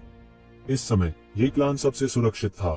पलक झपकते ही समय रेत की तरह बीत गया। एक दिन और एक रात पलक झपकते ही बीत गई। पलक झपकते ही येज़ेबेल दिन रात भागती रही थी। उसके पीछे स्वर्ग क्षेत्र के 7वें स्तर के शीर्ष विशेषज्ञ उदास थे। येज़ेबेल की गति बहुत तेज थी। यह इतना तेज था कि अपनी ताकत के साथ भी येज़ेबेल की ताकत को पार कर गया था। वे थोड़े समय में पकड़ में नहीं आ सके। टेम्पेस्ट विंग्स विस्फोटक शक्ति में अद्वितीय थे। लंबी अवधि की उड़ान में पवन पंख भी अद्वितीय थे। हालांकि हवा के पंखों और बिजली के पंखों को येज़ेबेल द्वारा अत्यधिक प्रशिक्षित किया गया था, इसलिए इससे कोई फर्क नहीं पड़ता कि वे कैसे गति करते थे। उन्हें एहसास होगा कि येज़ेबेल अभी भी उसी जगह पर थी। दूरी को बंद करने का कोई तरीका नहीं था। जहां तक क्षेत्र के 7वें आसमान के नीचे के उन मार्शल कलाकारों की बात है, वे अब और नहीं रुक सकते थे। उन्होंने पहले ही येज़ेबेल का पीछा करना छोड़ दिया था। आकाशीय क्षेत्र के 7वें आसमान के केवल ये शीर्ष विशेषज्ञ संभवतः पीछा करना जारी रख सकते हैं। यहाँ तक कि आकाशीय क्षेत्र की 7वीं स्वर्गीय परत के विशेषज्ञों में भी विभिन्न सोपानक थे। बहुत से लोग पहले से ही बहुत पीछे थे और येज़ेबेल धीरे धीरे उनके पास आ रही थी। वह अभी भी लगातार पीछा कर रहा था। इसका कारण यह भी था कि वह हार मानने को तैयार नहीं था। इसके अलावा वह यह भी देखना चाहता था कि क्या कोई मोड़ था। पीली नदी तक पहुंचने तक हार न मानने का एक विशिष्ट मामला। वे नहीं जानते थे कि येज़ेबेल के शरीर का पूरा प्रभामंडल सूक्ष्म परिवर्तनों से गुजर रहा था। उसके त्यागवान दर्पण में एक भयानक शक्ति उसमें तरंगित हो रही थी। एक छोटी सी स्पिरिट क्रिस्टल मिनरल वेन पागलों की तरह जल रही थी। जलने के बाद यह विघटित हो गया और लिंकी में बदल गया। यह एक विशाल समुद्र की तरह था जो येज़ेबेल के शरीर में भर रहा था। एक सामान्य व्यक्ति के लिए इतने तीव्र पलायन के दौरान अभ्यास करना असंभव था। हालांकि येज़ेबेल के लिए, जिनके पास प्रबुद्ध मन वाला प्राचीन वृक्ष था, यह कोई समस्या नहीं थी। वे किसी भी समय निर्मल मन प्राचीन वृक्ष की स्थिति को बनाए रख सकते थे। उनका मन जरा भी नहीं हिलेगा, इसलिए वह लड़ाई के बीच में भी सफलता हासिल कर सकता था। यह दूसरों के लिए बहुत खतरनाक बात थी। एक बार भी सफल होना पहले से ही बहुत कठिन था। हालांकि येज़ेबेल के लिए यह भोजन करने जैसा था। यह खाना और पानी पीने जैसा सामान्य था। यह उसके लिए ज्यादा खतरनाक नहीं था। उल्लेख नहीं करने के लिए वह ऐसी पागल भागने की स्थिति में था। उसकी वर्तमान साधना ने स्वर्ग लोक के 3वें स्तर के शिखर पर प्रवेश कर लिया था। उसे धीरे धीरे स्वर्ग के दायरे के 4थे स्तर तक पहुंचने के लिए समय चाहिए था। उसके पास केवल एक चीज की कमी थी, वह थी समय। येज़ेबेल के पास अब सबसे ज्यादा समय की कमी थी। उसके पास बर्बाद करने के लिए इतना समय नहीं था, इसलिए वह केवल सबसे चरम तरीका चुन सकता था, जिसमें अनगिनत लिंकी का उपयोग जबरन तोड़ना था। अब उसके पास संचय की कमी थी। दूसरों ने नींव डालने में अनगिनत वर्षों का उपयोग किया। यदि वह थोड़े समय में सफलता प्राप्त करना चाहता है, तो उसे दूसरों की तुलना में अधिक उपभोग करना होगा। वह हमेशा इस सच्चाई को जानता था, लेकिन उसके पास हमेशा लिंकी की कमी थी। वह वापस जाकर कानून प्रवर्तन हॉल से लिंकी के एक बैच के लिए आवेदन करना चाहता था, लेकिन अब इसकी कोई जरूरत नहीं थी। सैकड़ों लिंकी खनिज नसों, 1 खरब लिंकी से कम नहीं, ने उसे रातों रात अमीर बना दिया। इसलिए वह एक छोटी स्पिरिट क्रिस्टल मिनरल वेन को जला रहा था। एक छोटी सी स्पिरिट क्रिस्टल मिनरल वेन ऐसे ही जल रही थी। अरबों स्पिरिट क्रिस्टल जलाए जा रहे थे और उन सभी को येज़ेबेल के शरीर में डाला गया था। कोई भी कल्पना कर सकता है कि इतनी बड़ी मात्रा में बिजली किस तरह का प्रभाव पैदा कर सकती है। अब येज़ेबेल के शरीर में दायरे की बाधा एक बांध की तरह थी, जिस पर पागलों की तरह बाढ़ आई थी, जो 10,000 वर्षों में केवल एक बार आई थी। उसका पूरा शरीर लगातार पसीना बहा रहा था और ऐसा लग रहा था कि उसका पूरा शरीर पानी से बाहर निकाला गया हो। उसके शरीर में असंख्य शक्तिशाली शक्तियां व्याप्त हो रही थीं। यदि ज्ञानवर्धक मन प्राचीन वृक्ष के लिए नहीं होता जो उसके मन को स्थिर करता था, तो उसे डर था कि वह पहले ही दर्द से मर चुका होगा। एक शांत स्थिति बनाए रखने और इस बल को स्वर्ग के दायरे के 4थे स्तर तक लगातार तोड़ने का निर्देश देने का उल्लेख नहीं है। वह जानता था कि केवल स्वर्ग के दायरे के 4थे स्तर पर कदम रखकर ही वह अपने पीछे उन लोगों से लड़ने की उम्मीद कर सकता है। कम से कम उनके साथ बराबरी से बैठने की ताकत तो होगी। उनके द्वारा उन्हें ऐसी दयनीय स्थिति में एक आवारा कुत्ते की तरह भागने के लिए मजबूर किया गया था। वह अपने क्रोध को भी अपने हृदय में दबा रहा था। शायद वे जानते थे कि येज़ेबेल के साथ बने रहना मुश्किल होगा, इसलिए इन लोगों ने भी धीरे धीरे हार मान ली। धीरे धीरे येज़ेबेल भी अपने पीछे पीछा कर रही आकृतियों को महसूस नहीं कर पा रही थी। तभी उसने धीरे से राहत की सांस ली और इस समय येज़ेबेल के शरीर की सारी शक्ति बढ़ने लगी। येज़ेबेल को पता था कि वह टूटने से बहुत दूर नहीं है, इसलिए वह तुरंत आगे बढ़ गया। जल्द ही येज़ेबेल, जिसने इन लोगों से छुटकारा पा लिया था, को भी एक युवक और अन्य लोगों से जवाब मिला। वे तुरंत ये परिवार में वापस नहीं गए, बल्कि इसके बजाय वे येज़ेबेल और अन्य लोगों से बहुत दूर नहीं थे। वे देखना चाहते थे कि जब येज़ेबेल को मदद की जरूरत होगी तब वे मदद करने में सक्षम होंगे। येज़ेबेल एक घाटी में उनसे मिलने के लिए दौड़ पड़ी। आप ठीक है न? ये कियान ने आगे बढ़कर चिंता के साथ पूछा। उसकी खूबसूरत आंखों की जोड़ी ने येज़ेबेल के शरीर को कभी नहीं छोड़ा था। मैं ठीक हूँ, येज़ेबेल ने मुस्कुराते हुए कहा, लेकिन यह वास्तव में रोमांचकारी था। उन्होंने मुझे लगभग पकड़ ही लिया था। अगर वे मुझे पकड़ लेते तो यह वास्तव में परेशानी का सबब होता। यह अच्छा है कि तुम ठीक हो, यह अच्छा है कि तुम ठीक हो, ये क्यूओंग ने भी राहत के साथ कहा। ये सभी ये परिवार के स्तंभ थे। उनमें से किसी एक को खोना बहुत बड़ा नुकसान होगा। इस समय येज़ेबेल ने पवन किरण की लाश को बाहर निकाला और किरण का दिल पाया।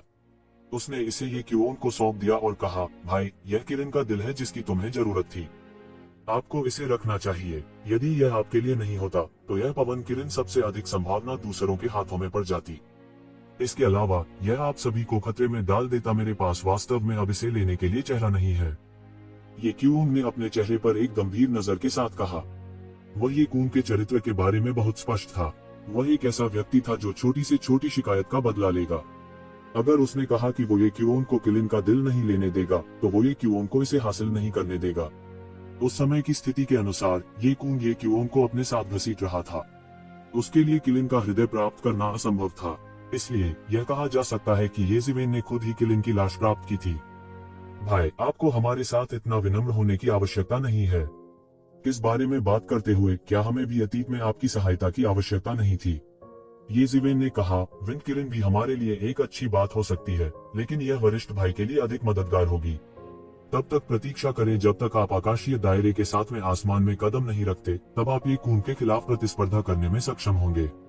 उस समय यह हमारे लिए सुरक्षा की एक अतिरिक्त परत होगी।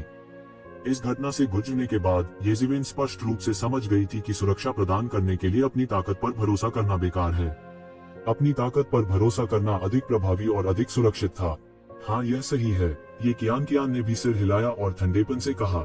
हाँ, हमारी तुलना में भाई, आपको किरण के दिल की अधिक आवश्यकता है, ये जुकोंग ने कहा। उल्लेख नहीं है, हमारे पास अभी भी पवन किरण की लाश है। हालांकि यह किरण के दिल जितना अच्छा नहीं है, फिर भी यह हमारे लिए एक सर्वोच्च कीमती दवा है। यह निश्चित रूप से हमारे लिए बहुत फायदेमंद होगा, तू ज़िवेन ने मुस्कुराते हुए कहा।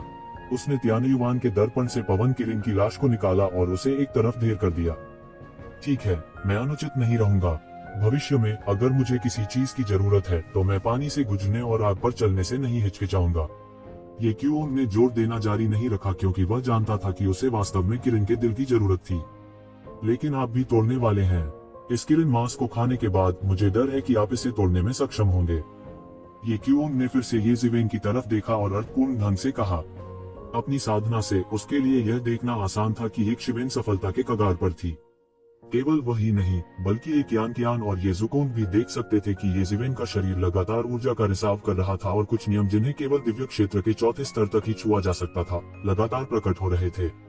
यह स्पष्ट था कि वह एक सफलता के कगार पर था।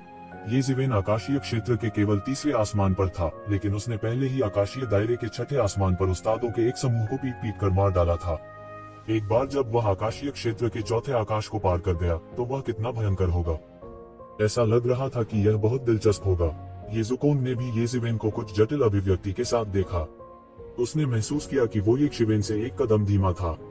हालांकि दायरे के मामले में उससे येज़ेबेल पर अभी भी बहुत फायदा था, लेकिन वह बहुत स्पष्ट था कि युद्ध प्रभावशीलता के मामले में उसे डर था कि वह येज़ेबेल से बहुत पीछे रह गया है। उसके दिल में कुछ अनिच्छा थी और उसकी लड़ाई की भावना जल रही थी।